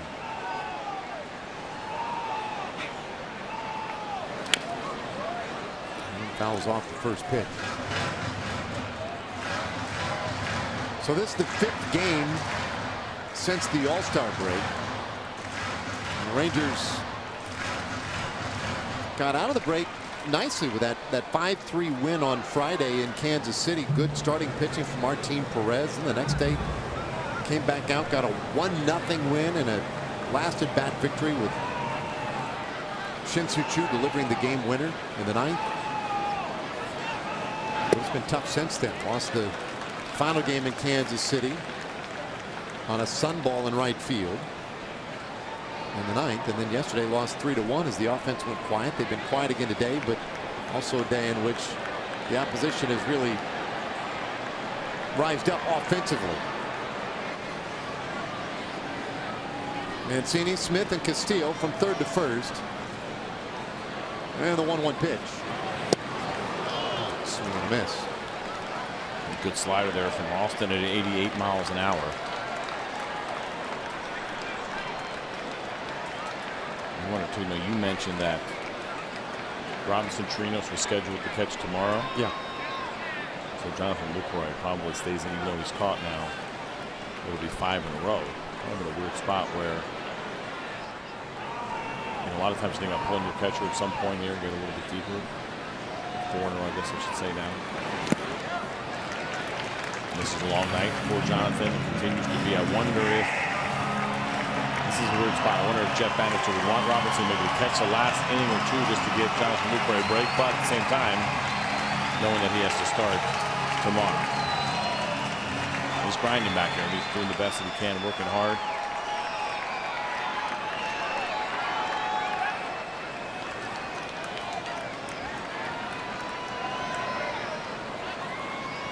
Well, a 2-2 count with the bases loaded. Orioles already have a grand slam this inning. And Mancini hits this one sharply to short. Andrews goes the short way to second, and that force out ends the inning. So the Orioles will settle for 4 runs, and we go to the 5th in a 9-run game.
Yes to low fares with nothing to hide. That's transparency.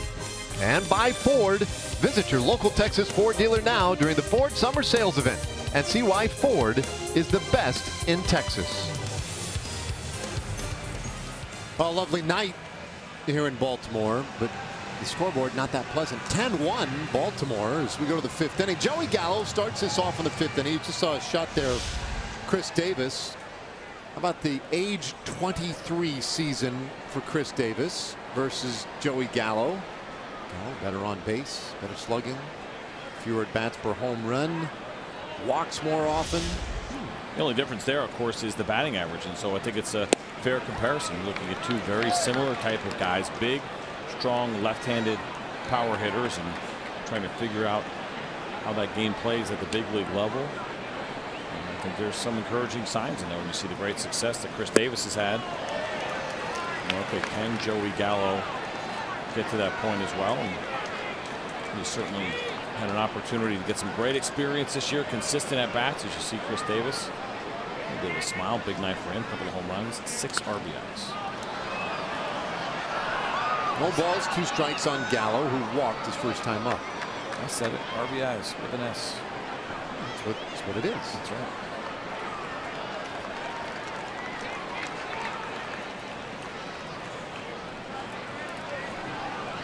Bundy has pitched pretty well today. Boy, this one lifted so high in the air. Short right field. Smith waits and takes care of it. 1 out, top of the order. We take a look at our Progressive upcoming schedule. 2 more here in Baltimore tomorrow night, and then Thursday also a night game on Getaway Day. It means a very late arrival into Tampa Bay. And final stop on this 3-city trip, 3 against the Rays. Well, if we play like a 2-hour game, it'll be a late arrival pretty much no matter what. Chu has the home run. It was his 13th of the year. Represents this Rangers offense so far. Just a couple other base hits, one by Napoli, one by Odor.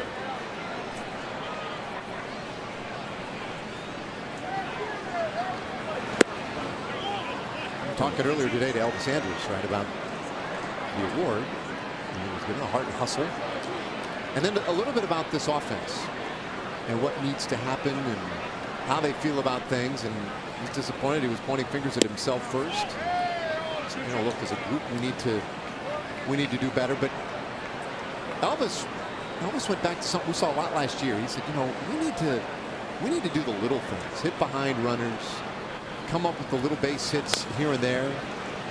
He said, I don't know if we're feeling pressure to necessarily do it by ourselves individually. He said, but we need to just kind of keep that passing the baton sort of mentality and get that back again.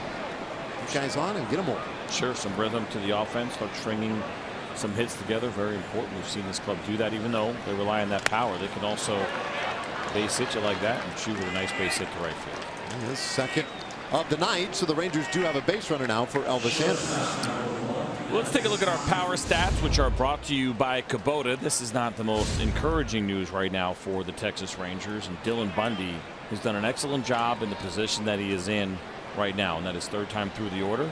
See, 186 opponent's batting average against. That's third best in the American League. Now, of course, they put a qualifier on their minimum 100 at bat. So for starters that have been making their starts and getting deep into games, he has been third best when it comes to the opponent's average third time through. There you go, first time, second time, third time, so he just gets better and better. That's the inverse of what you normally see. Without a doubt. Kind of surprising, because we talked about the innings and wondering about where he would be from a stamina standpoint, but so far this season he's actually gotten better as he's gotten deeper into the game. Jumps ahead of Andrus 0-2. I don't get it. Why would that be? Why would a guy have that ability? You know, it depends. A lot of times it could be based on pitch selection. If he is a guy that really tries to establish the fastball early, uses that a lot. His secondary pitches are good. He has had a hard time with his fastball. The batting average against his four-seam fastball, 301 coming into tonight. His two-seam fastball, 324. But then you start looking at the off-speed stuff, and the numbers get really good. 213 versus the changeup, 180 versus the slider, 207 against the curveball. So that could be part of it, where he's using that off-speed a little bit more later. Well, he gets a comebacker, goes to second for one, and Stope able to turn it into the double play. So a quiet fifth inning, since it's halfway there in a 10-1 game.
Drive a man to drink. Dr. Pepper's, that is. The Rangers and Dr. Pepper are teaming up to bring you savings at the ballpark this summer. Just bring a Dr. Pepper can to the ballpark or the box office. Use the online coupon code Dr. Pepper and you can get tickets starting at just $13. Go to TexasRangers.com/specials and get tickets for the Marlins Series. It'll be coming up at the end of July. Marlins, Mariners? That would be newsworthy. So you were talking about the Dr. Pepper. I'm going to guess that you were a pop guy growing up. Pop, yes. Yeah. Yeah. Bibbins Dirks with a big breaking ball to start the 5th inning. Pop in your area, or was it Coke? Soda? Soda. Coke or soda, either way. In the Northeast. Well, people, they'd go Coke? Like even if they wanted like a Sprite or a...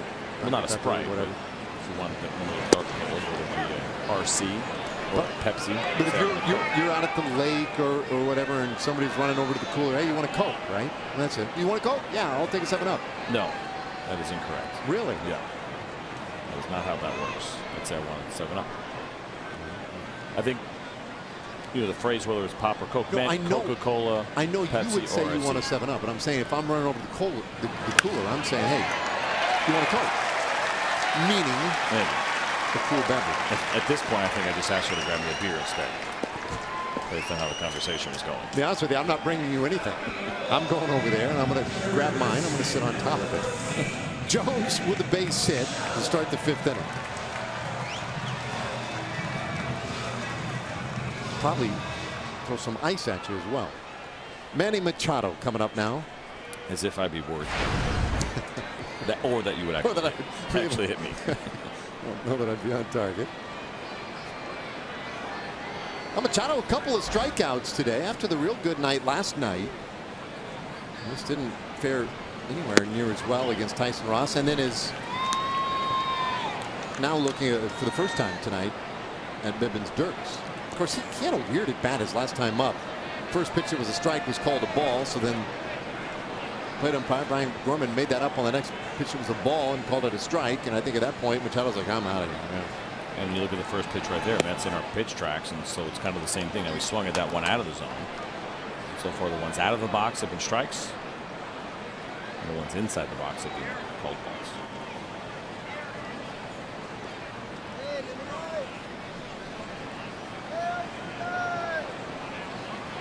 Lead man on again for the Orioles, who they have enjoyed one of those nights tonight. 10 runs, 10 hits, but Machado in a hole, 1 and 2. Yeah, the one thing, as much as I thought Manny Machado swung the bat really well yesterday. We talked about the exit velocity with him. Some bad luck. He has not picked up the slider very well tonight from both Tyson Ross and Austin Bibbins now, where you see him going out of the zone, so maybe a little bit of an issue on the spin recognition on the slider.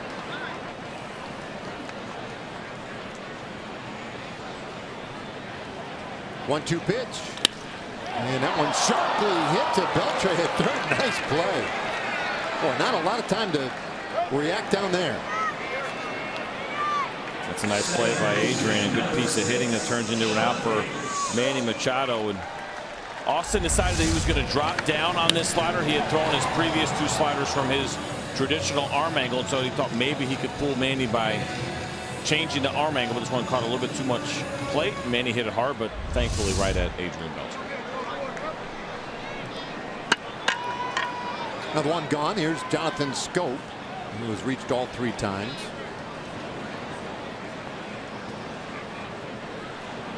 In fact, last time his walk was what knocked Tyson Ross out of the game. Walk loaded the bases and brought in Bibbins Dirks.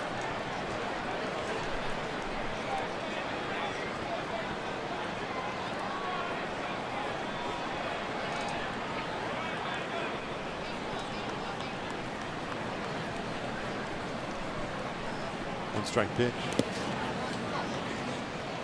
And leaving it up. Oh, we talked about it earlier. Not a huge surprise to see Baltimore on a night where they put up some big numbers to do it with a home run. They have been a great home run hitting team now for a number of years. And in some ways, let's face it, this is the city where a home run was born. 1 and 2. Just a couple blocks from here, in fact. It was the birthplace of Babe Ruth. Did you go? Have you been there? Museum? I've been there, there. Right? The little museum. Not a huge thing, but it's the birthplace of Babe Ruth. Not where he grew up, mind you. His grandparents lived there. And At the time when he was born, his dad was running a tavern here at Camden Yards. And they didn't want to have him in the tavern, so they went over to the grandparents' house. The tavern was located here at Camden Yards, right out in the outfield, around the back of second base. You could call it left center. Swing and a miss, and that is strike three. A third strikeout tonight. All right, time for a Chevy game break. Let's send it back to Leslie McCaslin.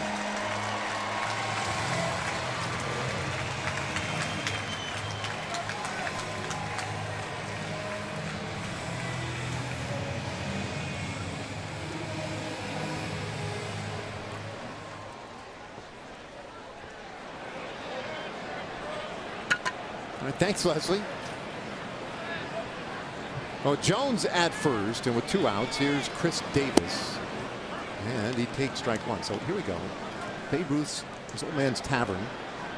Be like, oh, there's a dot. There's, I don't get to normally play with your. Yeah, it's hard to tell. But it looked like a fist like that, kind of a long fist almost pointing. I don't know. It was really kind of fashion forward, I guess, or architecture forward. Yeah, but that's so that's where his dad had the tavern. Of course, people who know the Babe Ruth story, right? He was not a great upbringing, and spent the better part of his youth in an orphanage. But think about, I mean, it's kind of weird, right? The ghost of Babe Ruth really right here on this playing surface. Another thing that just sort of adds to the majesty, the history, the feel of this ballpark for me.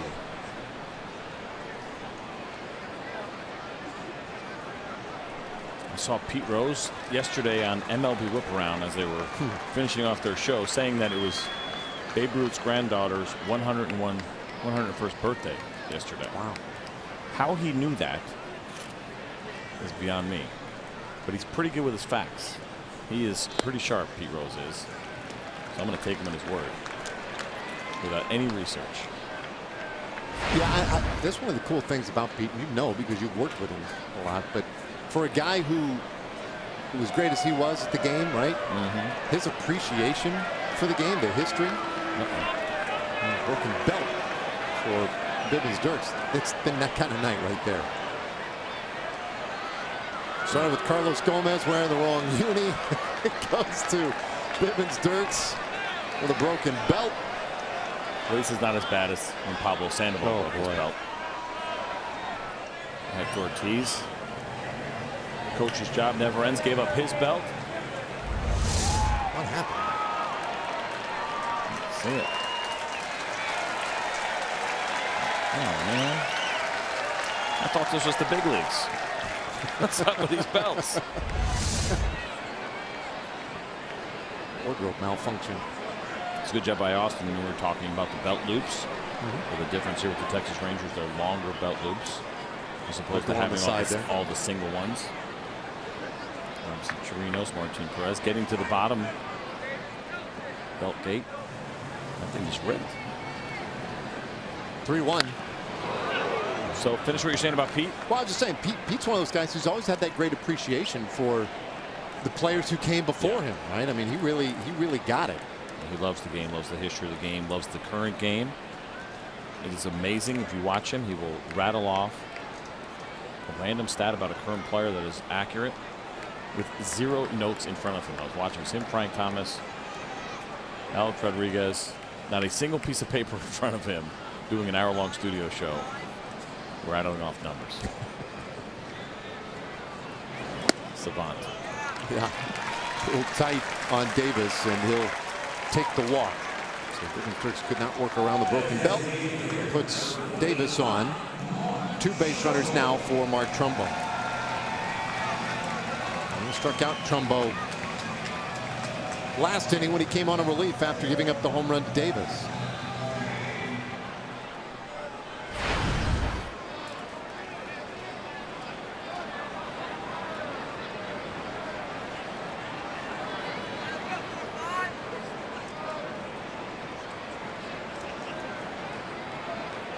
Trumbo with the infield hit, the walk, and the strikeout.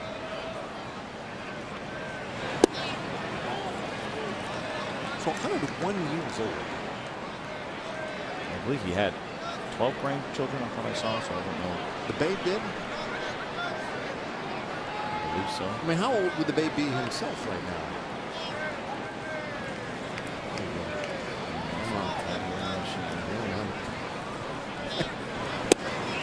Because I know Pete would know. He was born in 1895. Okay. So he would be 223 or 123. I mean, that's how many? Quick math. 17 and 5 is 22. So he'd be 122.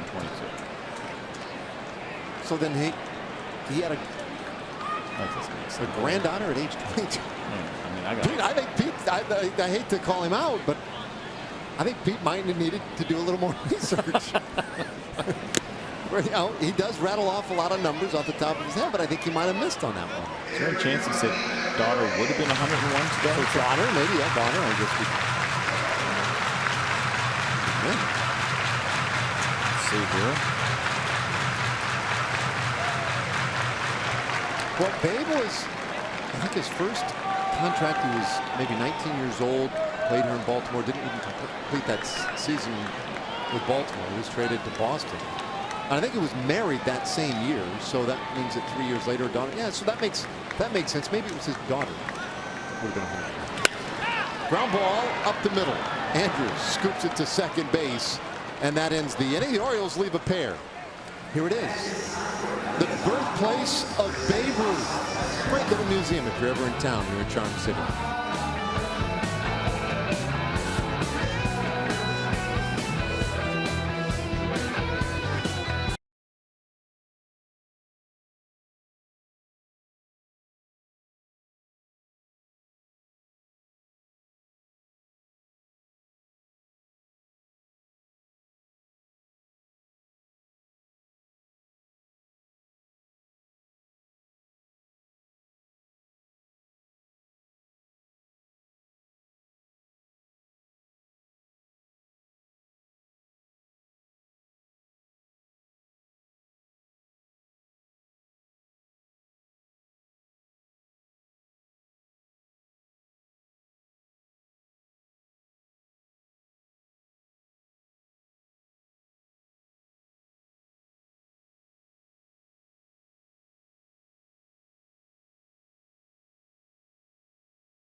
All right, it is time for the Sonic Slam inning, brought to you by Sonic Drive-In. And our jackpot today, $300 plus dinner for two at Sonic Drive-In. Joe Gracie of Leesburg is our contestant. So if a Texas Ranger hits a home run this inning, Joe wins $300. If a Ranger hits a grand slam this inning, Joe will also win $25,000. He can do both in the same inning. No one, listen. Solo and a grand slam, that's good for $25,500. Yeah, so we got into the rules of the grand slam inning today, and each contestant, you know, you have one contestant every night, but each night you have a possibility of 2 prizes. That's it, maximum of 2. High fly ball by Mazzara out there to Adam Jones, 1 away in the 6th inning. You can get the home run. That's the escalating total by $100 each day. Today at $300. And then later in the inning, if you want, you can get the grand slam and have $25,000. Now, if the first home run of the inning, or maybe there's only one home run in the inning, is a grand slam, you win the jackpot of $300 tonight and the $25,000 for the grand slam. but you can only win one of each on any given night. And that's really all there is to it. Free money. It's free money. So I got to the bottom of my mistake. It was his daughter, Babe Ruth's daughter, not granddaughter. Oh, okay. Julia Ruth Stevens.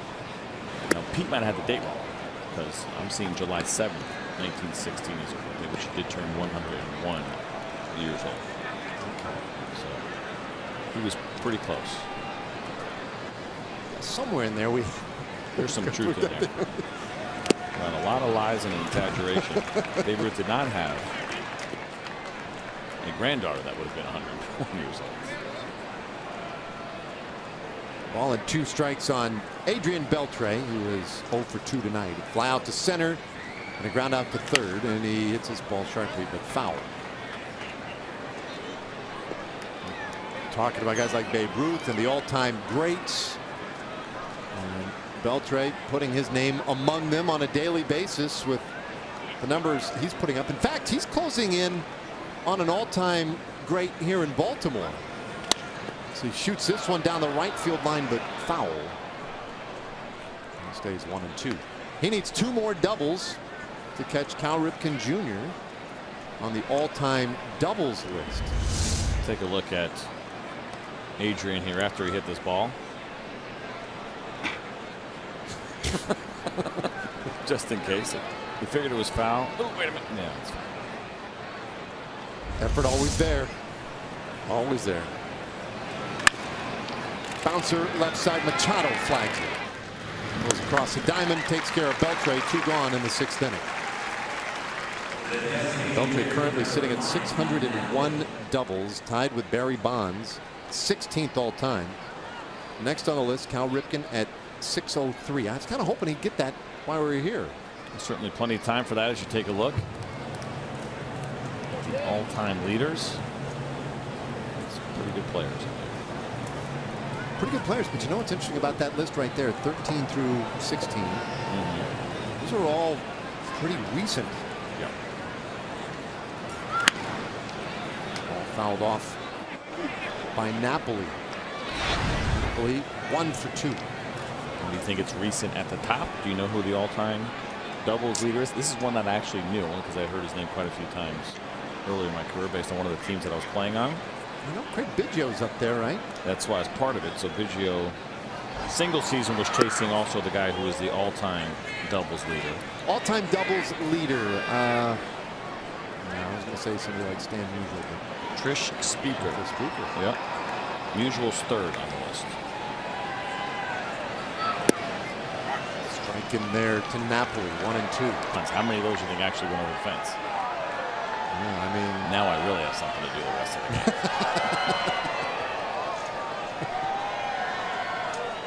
Call Pete. He probably knows. 1-2. And Napoli went around. He strikes out to complete a 1-2-3. Top of the 6th inning. Orioles with the 9-run lead as we go to the bottom of the 6th.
4-game summary here, and things started off very well for the Texas Rangers as Chu hit his 13th home run, and it was a bomb. But all of a sudden, the Baltimore Orioles started hitting some home runs themselves. Chris Davis and Trey Mancini in the first inning, 2 2-run home runs, and then it was the grand slam in the 4th inning by Chris Davis.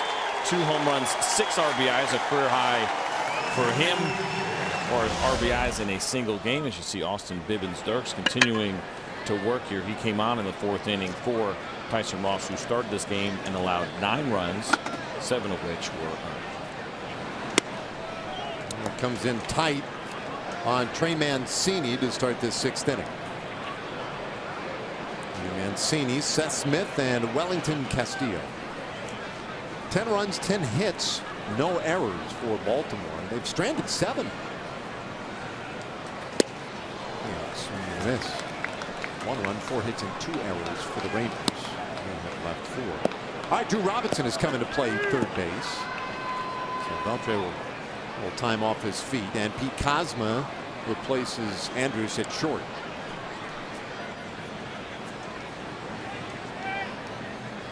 One pitch. And that one is wide. Mancini, the home run, the base hit.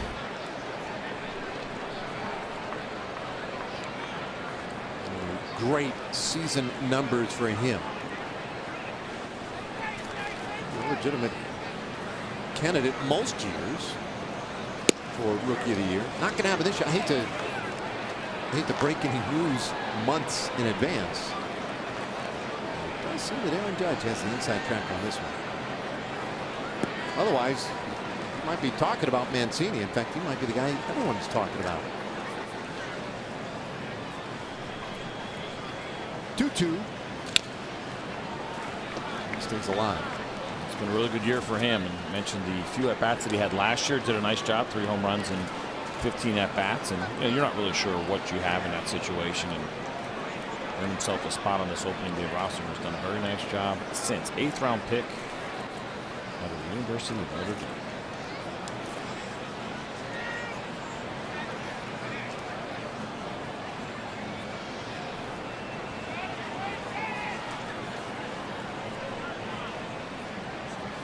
Two from Bibbins-Dirks. And that one golfed straight up in the air out toward right field. Chu is there, 1 away. By the way, those substitutions that we saw with Pete Kozma going to short and Drew Robinson going to third, those are straight replacements. So Kozma will bat in the 2 spot, Drew Robinson in the 4th spot. Now you got your new fancy scorecards that you've been working with lately. You're okay with? It's an understatement. These in-game moves, what, fancy? Yeah. Adding features by the day. Pretty excited. I think I'm near my final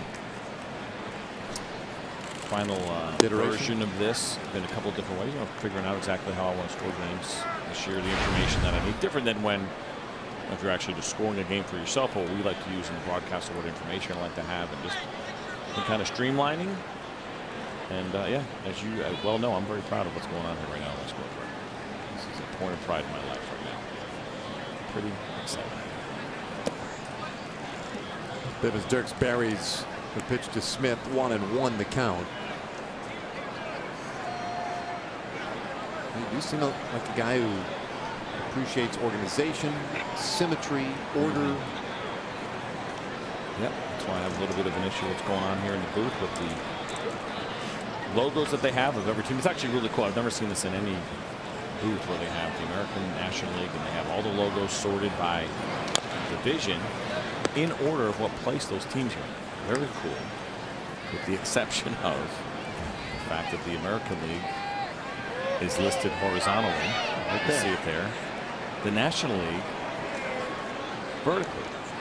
That really bothers me a lot. And they're Velcroed up there. The Giants one, I made a little adjustment for you earlier today. Just to... Still crooked. Jerk. It's my pretty favorite. Cool though. I love it. I just wish they all went the same way. It's my favorite game is to just tweak something a little bit in the booth and see how long it will take for you to twitch. Doesn't take much. It took you less than 10 minutes today on that Giants. Yeah. Oh, you actually did that at the beginning? Yes, I did. Oh, you such a jerk. I didn't realize that you'd done that. Yeah. Now Raul is blocking the Giants logo right now. But anyway, it's back there. It's crooked. Actually, better off. I'd rather be blocking so we can't see it. But just the horizontal vertical thing is what's is really what's killing me. I need to talk to whoever came up with the idea, which was a good idea, just poorly executed.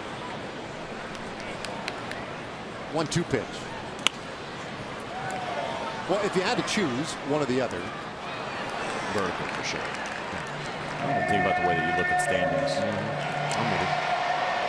But I'm glad you really picked up where some of my friends left off when I was younger. In my apartment or in my house, walk by, just make a picture crooked when I'm not looking, then call me later and ask me about it. Hey, you notice that picture in the hallway? Yes, I did. Yeah, I was just curious if you'd even notice it today, and almost before I'd gotten back into my seat, you were pointing it out to somebody else. The need to adjust it. I thought, well, I guess it works. It works. 2 balls, 2 strikes on Seth Smith, who's 0 for 2, was hit by a pitch in the 4th inning.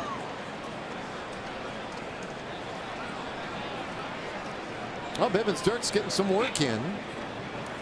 Back of Tyson Ross, 3 1/3 today for Ross. 6 hits, 9 runs, only 7 earned, walked 3.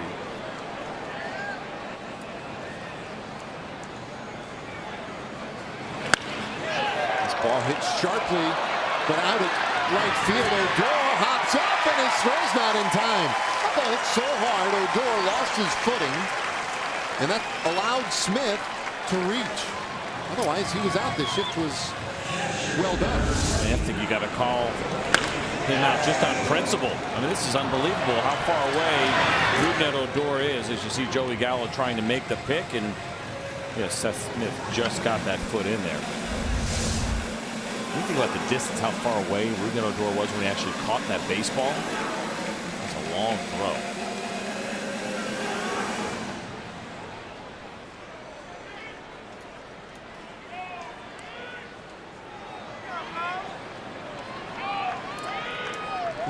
On the one hand, you think, well, that thing was hit so hard it knocked him over. Not really. I mean, he's just kind of leaning that way, trying to get his footing, and Odor toppled over. So now Castillo, and he takes strike 1. It's been that kind of a night. Plays just like that, it seems. The game started, at least the bottom of the first started, on a line drive hit to third base. It looked like Beltre was going to catch it, but I don't know if it just had too much spin on it and started hooking a little bit on Beltre, but he just kind of missed it. Couldn't see if he lost it or whatever, but it was a whiff, and that error started what would be a 6-run first. And then in the 4th inning, when they got their 4 additional runs, it was an error in that inning that changed things a little bit, because the error occurred on a ball that looked like it was going to be a double play, or a potential anyway, to clean the bases.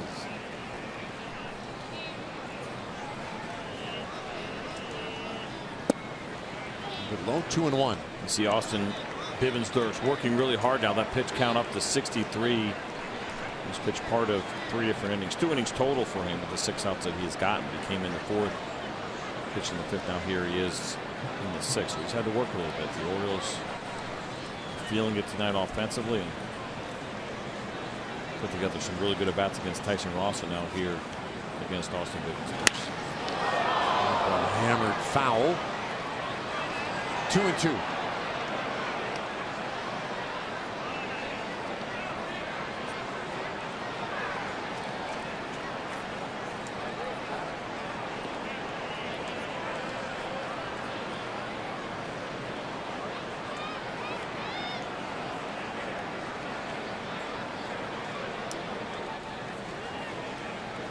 See, a 1 for 3 tonight. His hit came in that 4th inning.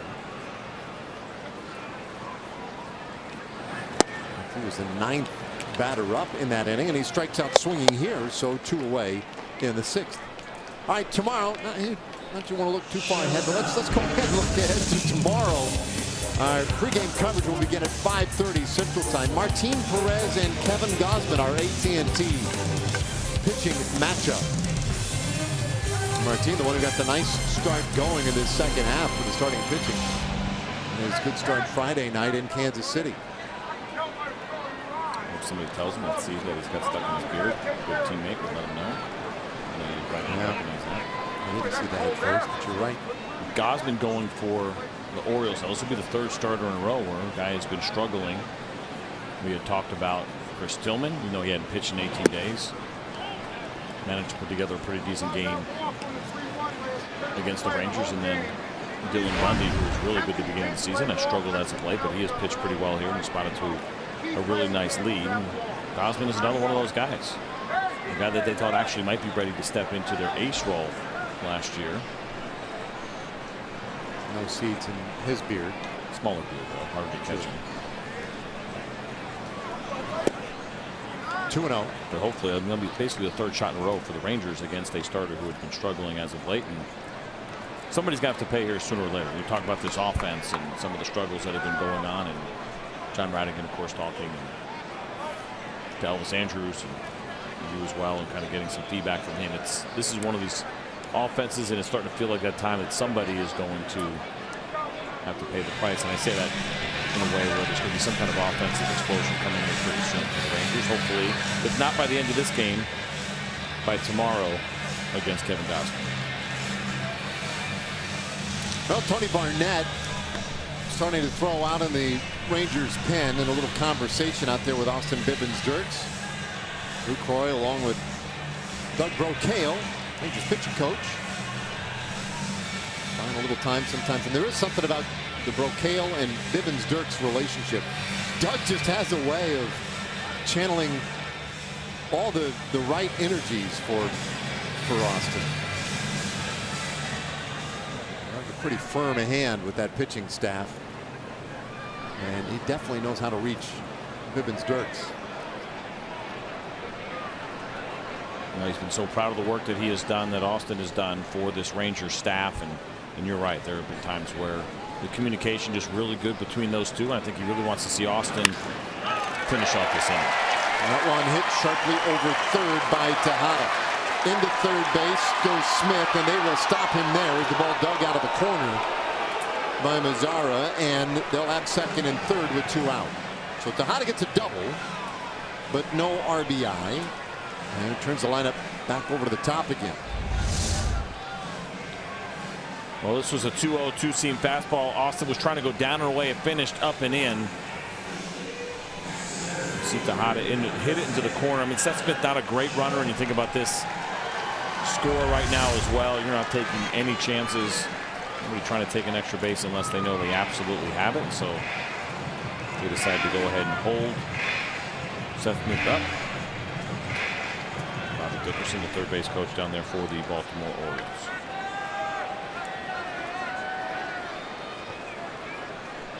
So Smith third, Tejada second base, and now here is Adam Jones. He has scored a couple of runs. He's reached twice on an error.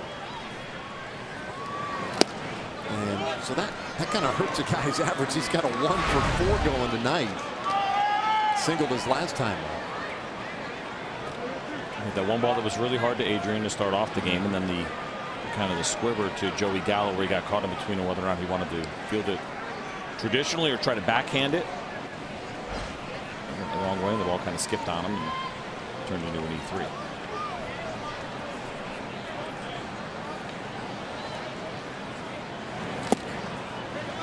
Spins down into the dirt. 2-0. Bottom of the 6th. Orioles did their damage in 2 separate innings. A 6-run first inning, a 4-run 4th inning. There's an Orioles team that endured a really ugly weekend at home here against the Chicago Cubs. They're swept in that series, and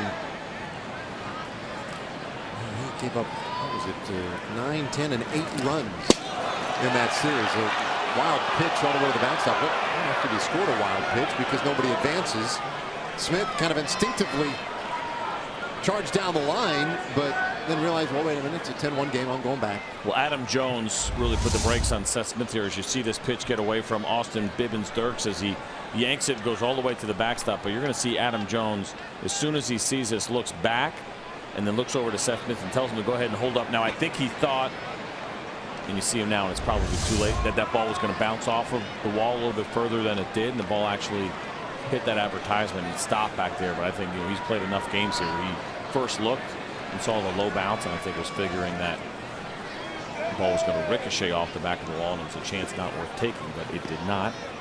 At that point, it was too late.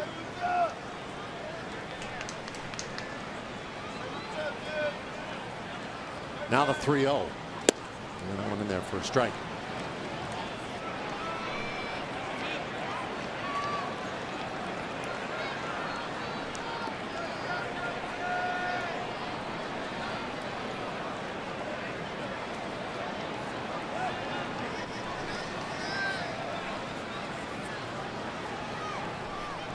Infield straight away on Jones. 3-1. Plates, they're loaded up again. And that's going to be it. Jeff Bannister has seen enough. So Bibbins-Dirks is running out of gas at 73 pitches. He's done. Tony Barnett will be coming on when we return.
Rangers by a score of 10-1.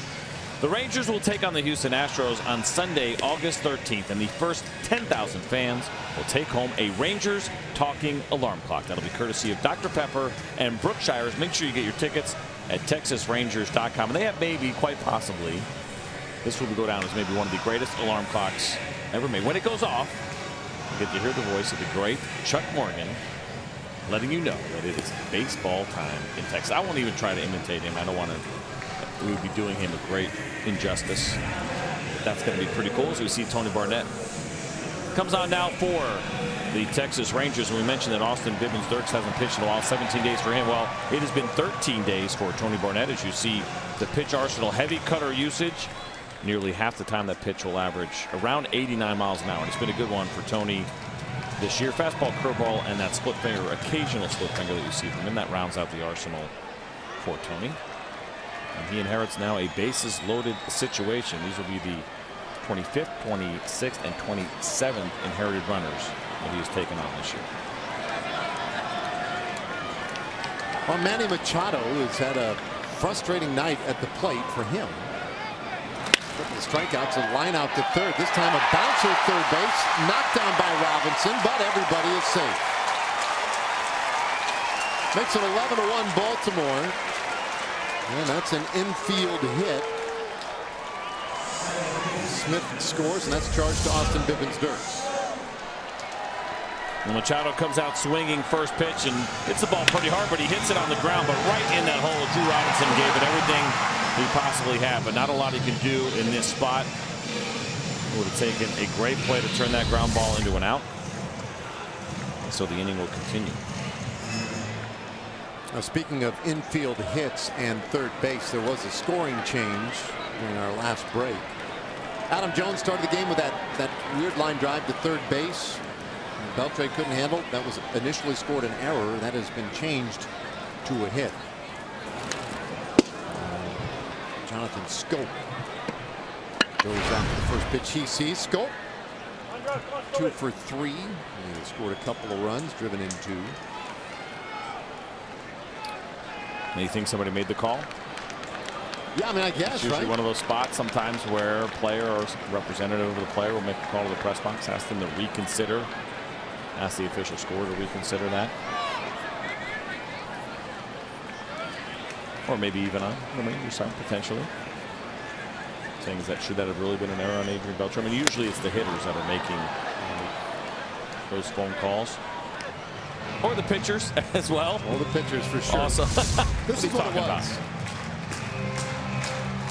I think he lost it. I don't think Adrian would have been fooled by that spin. I mean, it looked like it was pretty consistent kind of hook spin on that ball. I think something happened, whether it was in the stands. There really wasn't much sunlight at that point or some kind of weird reflection, but he lost it for a second. Something going on right near the end as that ball got closer to Adrian. So that now a base hit for Jones means that Tyson Ross gave up 9 runs and now 8 of them were earned. The 0-2 in the dirt. Bases are loaded, 2 out. Tejada's at third base, Jones at second, and Machado the runner at first for the Orioles. It seems like we have seen this sort of arrangement all too often tonight. Davis had the grand slam in the 4th inning. They'd reload the bases in the 4th. Machado just had the infield hit with the bases loaded. Now Barnett delivering 1 and 2. And this one lifted high in the air left field. Mazzara coming in and toward the line, and that will do it. So Baltimore has to settle for a run in the 6th inning. They lead 3 more. They lead by 10 as we go to the 7th inning.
And Fox Sports Supports is proud to team up with Homes for Our Troops, building mortgage-free, specially adapted homes nationwide for severely injured post 9/11 veterans. Learn more about how Homes for Our Troops is rebuilding lives and visit foxsportsupports.com. All right, 7th inning on the way, and Miguel Castro has come on for Baltimore. You see the numbers there. 16th game of the season for Castro. Not a big strikeout guy, just 4.6 per 9, 2.7 walks per 9 innings, 270 batting average against, and kind of even splits, 260 against lefties, 277 against right-handers. Pretty good arm, though. Fastball around 95 miles an hour, and the only secondary pitch we see, tall, skinny right-hander, is a slider at around 84 miles an hour. Well, he is a skinny one, too, isn't he? Without looking, what do you got? What are you guessing on the weight? I'll go 160. 160? Let's say 155. First pitch foul back our direction. Strike one on Odor. 190, according to Baseball Reference. No, I was talking about him. Oh. Yeah. Miguel Castro, the pitcher right there. His it's like 6'5", though. So when you look at him on TV, he doesn't look 6'5". But from here, it's funny. You look on the screen in the monitor, I would say no, but then you look at him from here. So I can kind of see it. Yep, he is. Tall guy. So 190. 190, 22-year-old from La Romana in Dominican Republic.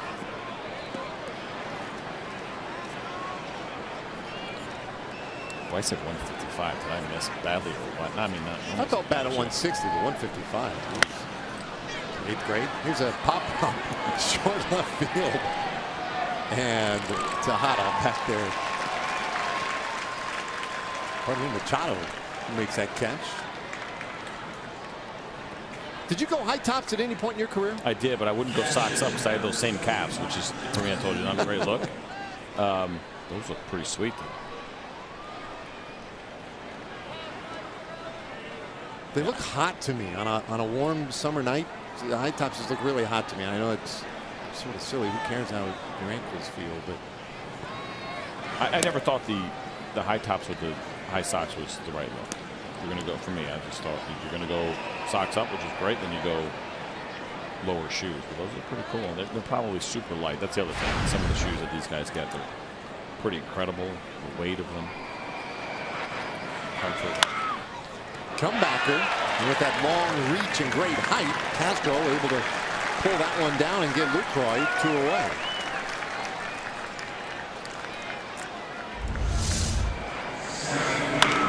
See the one hopper and a nice play. Castro jogs it over there. Nice easy toss for him, and 2 quick outs here in the top of the 7th inning. Carlos Gomez 0 for 1 was hit by a pitch his first time up.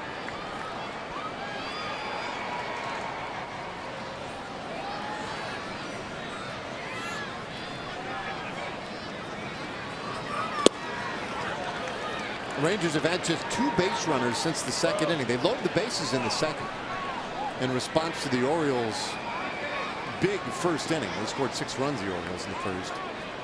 Rangers in their next at bat loaded the bases. You thought, all right, one big hit here, and they take a little of the wind out of the sails, at least get back in it, make it a game. They did not. And since that 2nd inning, the Rangers have managed just 2 base runners, 2 singles. One of them erased on a double play. It was a good game when it was all said and done by Dylan Bundy, who would come in really struggling. Pop up out into short center. Long run for Jones, but he'll get there. And it's another 1-2-3 inning, this time for Castro. 7th inning stretch in Baltimore, 11-1.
late innings of this game.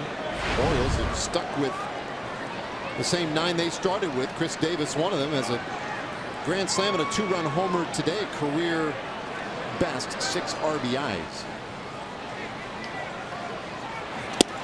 And he takes it in. It's 1-1. That's a good cutter there from Tony Barnett, making sure that Chris Davis doesn't get too comfortable. We've seen him get his arms extended, and kind of power that he has, pretty unbelievable. So Tony will try to use that cutter to make sure that Chris Davis doesn't get too comfortable reaching out over the plate. Hard ground ball again out to short right field, and Odor shows off a good arm.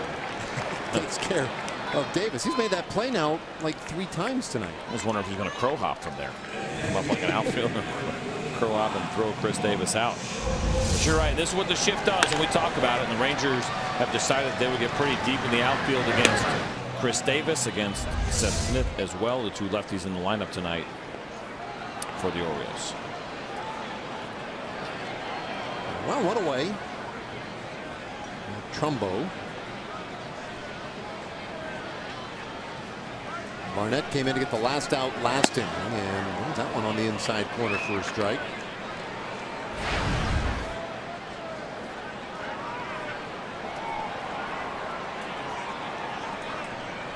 Trumbo last year led Major League Baseball with 47 home runs. Has 15 this year. And is in a hole 0-2. It was a weird offseason too. He's had guys out there, big power hitters out there last year who were ostensibly, desired by a lot of teams, and yet that market never really seemed to develop real well. Guys like Trumbo, maybe they're making some big time cash. Yeah, things change a little bit for some of these power hitters. Edwin Encarnacion turned down an original 4-year, $80 million offer from the Blue Jays and got kind of that from the Indians when it's all said and done, if the final option year kicks in. We thought there was bigger dollars out there. It didn't happen. Chris Carter was a guy who hit, 41 home runs and was just not even offered a contract, not tendered, became a free agent. So, yeah, things change a little bit for some of the power guys. Still money to be made and jobs to be had, but that market didn't take off maybe the way that a lot of those guys thought. Trumbo strikes out swinging, 2 away in the 7th inning. All right, time for a Chevy game break. Let's send it back once again to Leslie McCaslin.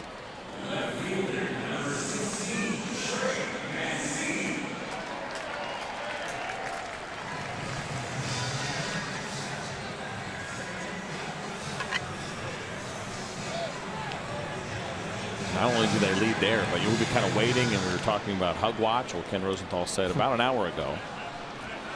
The Yankees were close to getting Todd Frazier, David Robertson, welcome back, and Tommy Kahnle as well, the reliever. We just saw the White Sox, the guy that's having a pretty good year. Now, nothing official yet. That's just kind of where they are. I mean, it seemed like they were close to getting those 3 guys. So if that's true, the Yankees certainly now going all in. They have done a nice job of rebuilding the farm system over the last couple of years. So we'll see ultimately if that ends up getting finalized.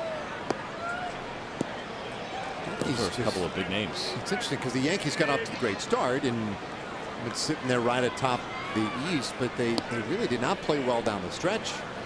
Have not started the second half brilliantly either. And there's no starting pitcher in those 3 guys. And that's an area of need with Michael Pineda now having Tommy John surgery. That was announced today. Tanaka has had his struggles. Sabathia has been kind of hit or miss. They bring in a third baseman, another reliever. And their bullpen has had some troubles as well. But you think about a healthy and productive David Robertson, Aroldis Chapman, and Dylan Betances. That's the Kansas City Royals bullpen from a couple of years ago. Yep. And the Indians are last year, for that matter. Tommy Kahnle, like I mentioned, was having a nice year. Yeah, that starts to look pretty good. It is interesting. There's so many teams in the mix anymore with the 2 wild cards in each league, and keeps everybody engaged and in it. The Yankees, why not? They're playing better than .500 baseball. 2 balls, 2 strikes to Trey Mancini. Now, Rangers fans might be asking, well, what's the status of this team? And John Daniels has been saying it's not the wins and losses after the All-Star break. It's how the team is playing. Now, this is one game tonight. I mean, look, an 11-1 ball game. This is not the game on which you would make that decision. Mancini down looking, and boy, Tony Barnett looking pretty good. Picks up the scoreless 7th. We go to the 8th.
By Southwest. Yes to low fares with nothing to hide. That's transparency. And by AT&T Internet. Visit AT&T.com/keepcalm to learn more. Well, the Inner Harbor here in Baltimore. Beautiful sight. Really a lovely spot. Although tonight it has not been that kind to the Rangers. 11-1 our score as we go to the 8th inning, and at long last the Orioles making some changes as Hyun-Soo Kim checks into play left field. Joey Rickard takes over in center field. As Gallo swings and misses at strike 1 from Miguel Castro. And Trey Mancini is moved over to play first base.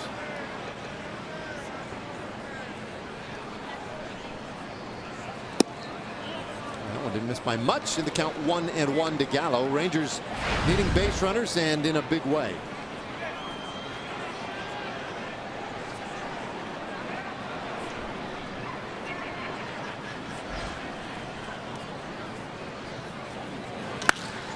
Gallo shoots this one straight up in the air.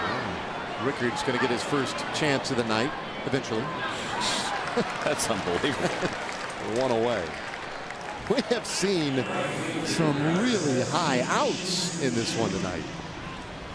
You see even Joe Rickard kind of smiling a little bit. Well, back to the top of the order now for Shin-Soo Choo. Choo is 2 for 3 tonight with a home run.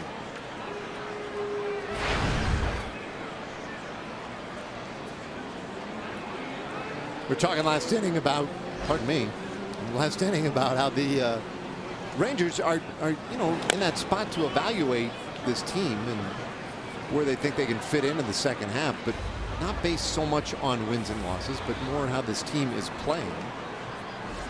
And I would suggest, I know it's a little goofy just because of the way the division has played out, with the Astros running so far out in front of everybody else. I really think there's a lot for this Rangers team to build on in the second half. If they could figure out a way to straighten out the bullpen. Let's look at the wild card standings. It's 2.5 back of the second wild card, but there's a lot going on with all those teams on that screen. I still think there's a lot left to play for with this group.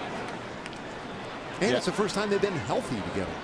Yeah, I think, you know, listen, the smart move most likely is, I think, what we're going to see. I don't think we're going to see anything major unless there was just some kind of awful losing streak and it got so bad that you realize there was no chance of the postseason, which I think is pretty unrealistic. I think this team will absolutely have a chance. And so John Daniels will probably look for those little smaller ways to improve the team. I'd be surprised, pretty shocked if we saw something major. You never know. I mean, he has been so good at the deadline over the last couple of years and really making moves. But this team has need controllable players more often than not over rentals. So I think about improving the team short term, long term. I think always goes into the equation. Ground ball to the right side, and Stoke retires Chu. 2 away.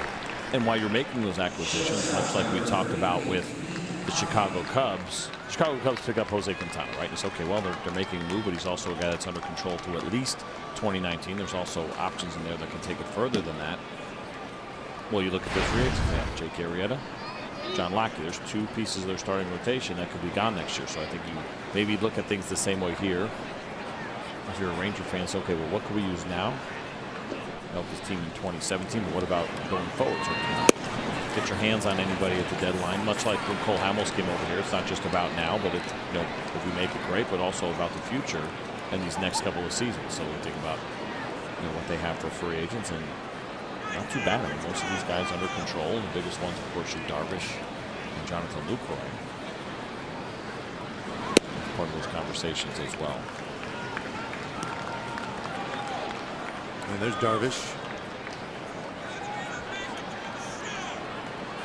Who has not received much in the way of run support in his last about 10 starts now. He has thrown the ball real well. 1-2 strike pitch in there. Strike 3 called, and Cosma's first at bat tonight is a short one. We'll go to the bottom of the 8th inning. This one all Orioles tonight.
As we go to the bottom of the 8th inning tonight here at Camden Yards. And we will see the bottom third of the order. Tony Barnett got the final out of the 6th inning, pitched a perfect 7th inning, and he's going to go a little bit longer here tonight in the 8th.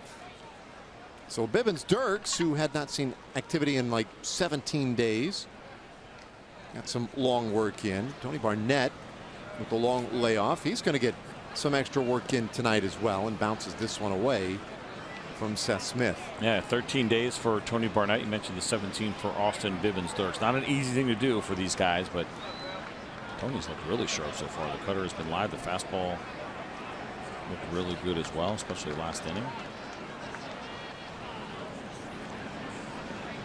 1-0, and that went down the middle for a strike.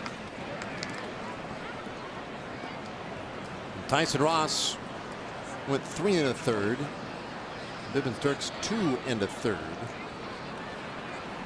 And now certainly looks as if the idea is to get Barnett 2 1/3 innings in. Quality pitch. It's 1-2 on Smith, who has 1 hit tonight in 3 tries. Was also hit by a pitch. 11 runs, 14 hits for Baltimore. 1 run, just 4 hits for the Rangers.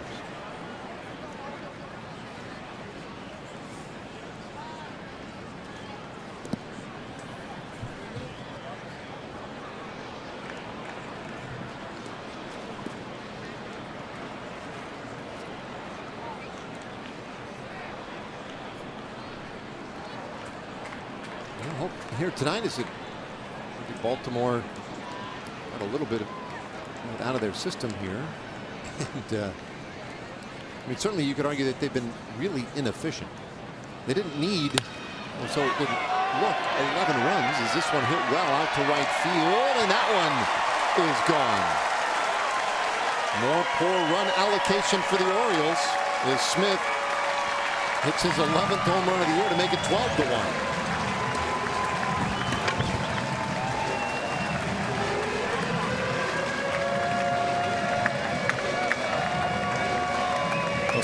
Seth Smith swinging a pretty hot bat. You just see the cutter pretty much where Tony Barnett wanted it, down and in. So pretty good pitch. You credit the hitter there for going down and getting one as he hits it out there near the warehouse in right field.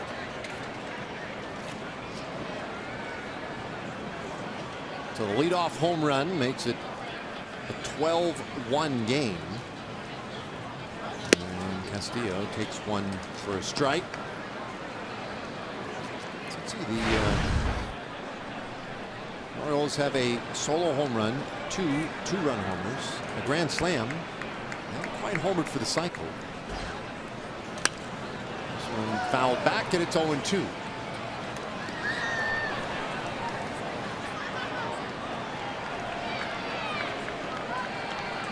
Castillo with another hit tonight. Tejada, the man waiting on deck. He has 2 hits tonight. So a lot of their order is chipped in nicely, as they did yesterday. 5 hits combined so far between the 3 of those guys. 3 runs scored. 2 of those by Smith.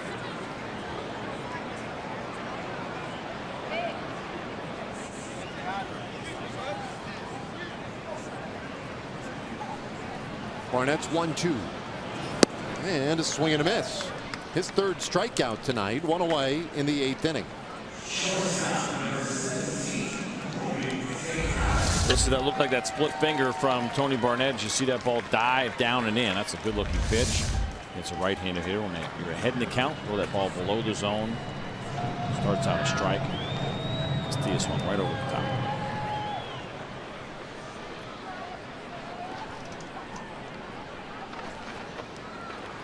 So 1 away, base is empty, and here is Tejada.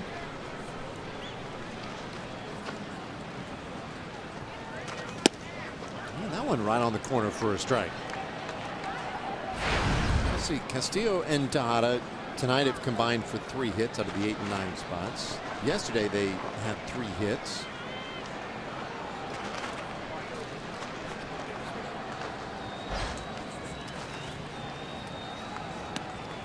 A little low. 1 ball, 1 strike on Tejada.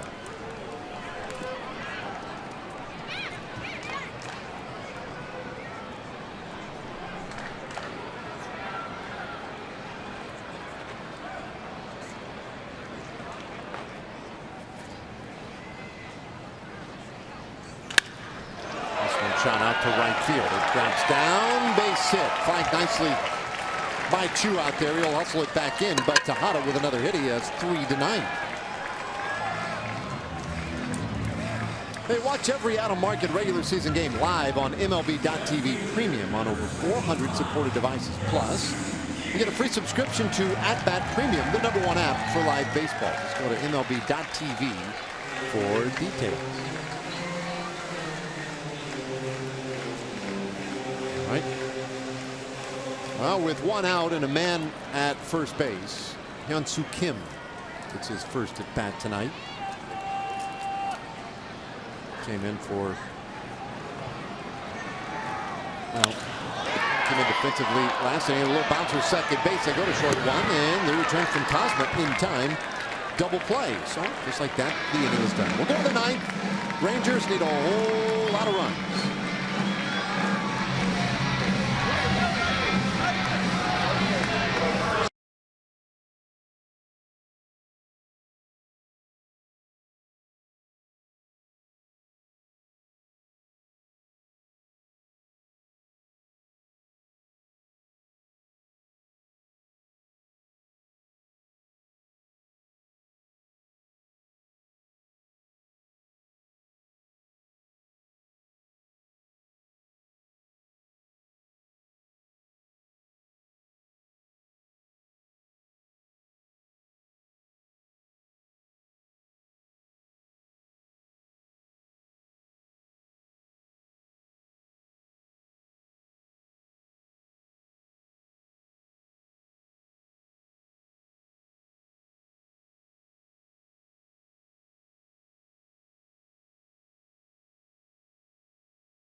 Ninth inning, Rangers trying to pull off one of the great comebacks of all time. Zach Britton, formerly the closer here, still working his way back from injury, and a great opportunity for him and his manager just to get him a little more work. It won't be long before he's back in that closer spot, but today working with a more than healthy margin. Yeah, this guy, when he is healthy, is pretty unbelievable. Last year, dominant season. This year, you see it's only 13 games up to this point, but it's got some pretty incredible stuff. When you see the 54 consecutive saves streak going on right now for him, that is the longest active in Major League Baseball. You see Eric Gagne there, 84. There's the record. And currently tied for the American League record. His next save will give him that record outright, and then, you know, just around the corner there is the all-time record. Crazy to think it would take him 29 more after he gets his next one, and we'll assume he'll get his next one at some point and convert it. Flash Gordon with the Red Sox, the other American League closer, to shut down 54 straight. Back in the late 90s, I guess, for Tom Gordon.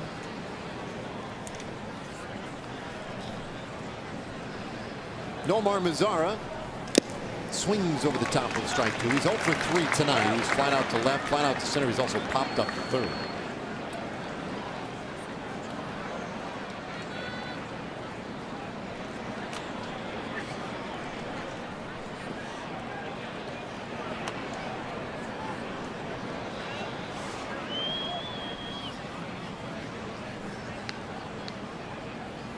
Britton's 1-2. And he delivers low. Britton's stuff, you see that right there? That's 97 miles an hour, and you see the movement on that pitch. I mean, it is absurd. It is one of the best sinkers in baseball. The story behind how he actually got there with this thing, as you see this, 97, is incredible. He was 19 years old in the minor leagues. He was working on a cutter. But the cutter actually was doing with a curveball grip. And that sinker right there is what was birthed out of the craziness of how he ended up getting to this thing. Let's take a quick look at our AT&T high-speed replay. We're going to go in the not so far way back machine, but the home run that Drew Robinson hit in Kansas City, third home run for him, and then he also played some great defense as well. The nice pick, strong throw over to first base. And Drew Robinson, very early in his career, is off to a very nice start. Both sides of the ball. He has really showed up defensively. He has showed up offensively. Ooh, a hot shot down to third, but a diving play by Joseph, and he can't make the throw in time. So Robinson beats out an infield hit. Caleb Joseph, the catcher, that just checked in to play third base this inning, and that's a really nifty play on his end. This is unbelievable to think that Caleb Joseph is a catcher, and he got there, and it was just the exchange. He would have been better off with the big glove. Maybe he would have had a better chance if he had his catcher's glove out there. Fortunately, Drew Robinson is able to just beat this out. Do you remember Calvin Medoro, the former pitcher, who was the pitcher in Baltimore? He was the pitching coach with Zach Britton at the time. And it's just crazy to think they were trying to teach him a cutter, but he's using more of a curve ball grip. But the ball just kept going the wrong direction. It just kept sinking like that right there. And they were like, you know what? That's nasty. Just keep doing that. So here he is, one of the most dominant two-seam fastballs you will see in the game. Trying to throw a cutter with a curveball grip, and that's what it ended up being. That's what's so cool about our sport, too, right? Pitch grips we talk about all the time. Where you learn them, how you get there, everything is different. That's what's so cool about life, right? Is you sometimes you're out trying to do something, you fail miserably at it, but the offshoot is you discovered something else. I mean, that's just amazing, right? I can imagine the frustration that day. Gummit, I can't get this thing to cut. And then at the end, you're like, well, you know what? We might have something anyway. And that was, at a time when the cutter really started to take off. Obviously, Marlins put that thing on the map, and a lot of people were trying to copy it. This was back in 2007. And of course, in my career, lots of guys trying to learn that cutter. It's just a really difficult thing to do. A true cutter. You have ones that are more like small sliders, but a real true cutter is very difficult. And he was getting the opposite reaction that he wanted. So instead, he's got 97 miles an hour. So. Napoli waiting on a 1-2 and takes it well. 2 balls, 2 strikes. Big story with Zach Britton last year, of course. Not pitching in that wild card game. I will tell you that I kind of got it in the 9th. It was a little bit of, I can see what you're doing in the 10th. What Buck Showalter is doing by not. Really, you were okay with the it. The 9th I kind of got it. The 10th I was like, oh, you're pushing it. And then the 11th I was like, you lost me. Now I don't know what you're doing. In fact, you have one of the best relievers in baseball, and he doesn't pitch in extra innings in a game on the road. Win or go home is pretty up there. Napoli strikes out swinging, 2 away in the 9th inning. I really had a tough time with that. I felt like Britton had to be in that game somewhere. Well, here it is, the really good fastball with some late movement. That one actually cut by accident. As I mentioned, you see the grip there from Zach Britton.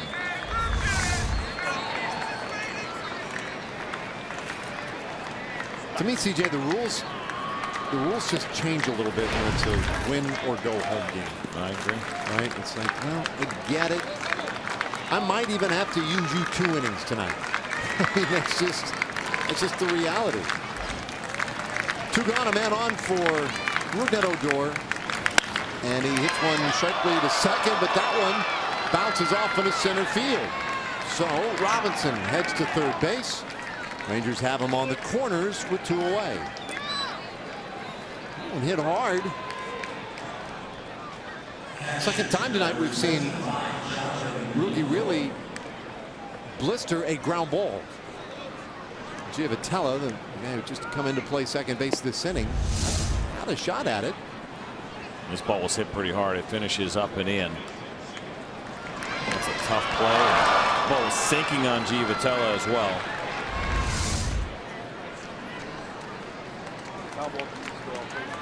The Rangers with 2 hits this inning. Both hits hit at the infielders who had come into play this inning. Joseph at third, Giavotella at second. Tough plays for both. Now Jonathan Lucroy trying to extend the inning. 0 for 3.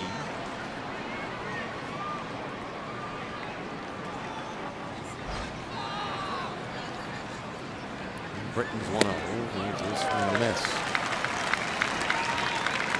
97. Britton has spent some time on the disabled list this year, a couple of times, in fact. We're on the DL for the second time on May 5th. It was a left forearm strain. It was just reinstated almost 2 weeks ago, July 5th. Bouncer right side, this time an easy bounce for Giavotella, and he'll pull over to first, take care of Lucroy, and complete a 12-1 Orioles win tonight. So this one, all Baltimore from the start, and they've taken the first 2 in this series. Stay with us. Leslie McCaslin, Mike Bassick, and Tom Grieve will be back to break this thing down, get you some of the player reactions and analysis. For CJ Nitkowski and John Radigan, I'm Dave Raymond, inviting you to stay with us. Our coverage of this Rangers game tonight will continue right after this.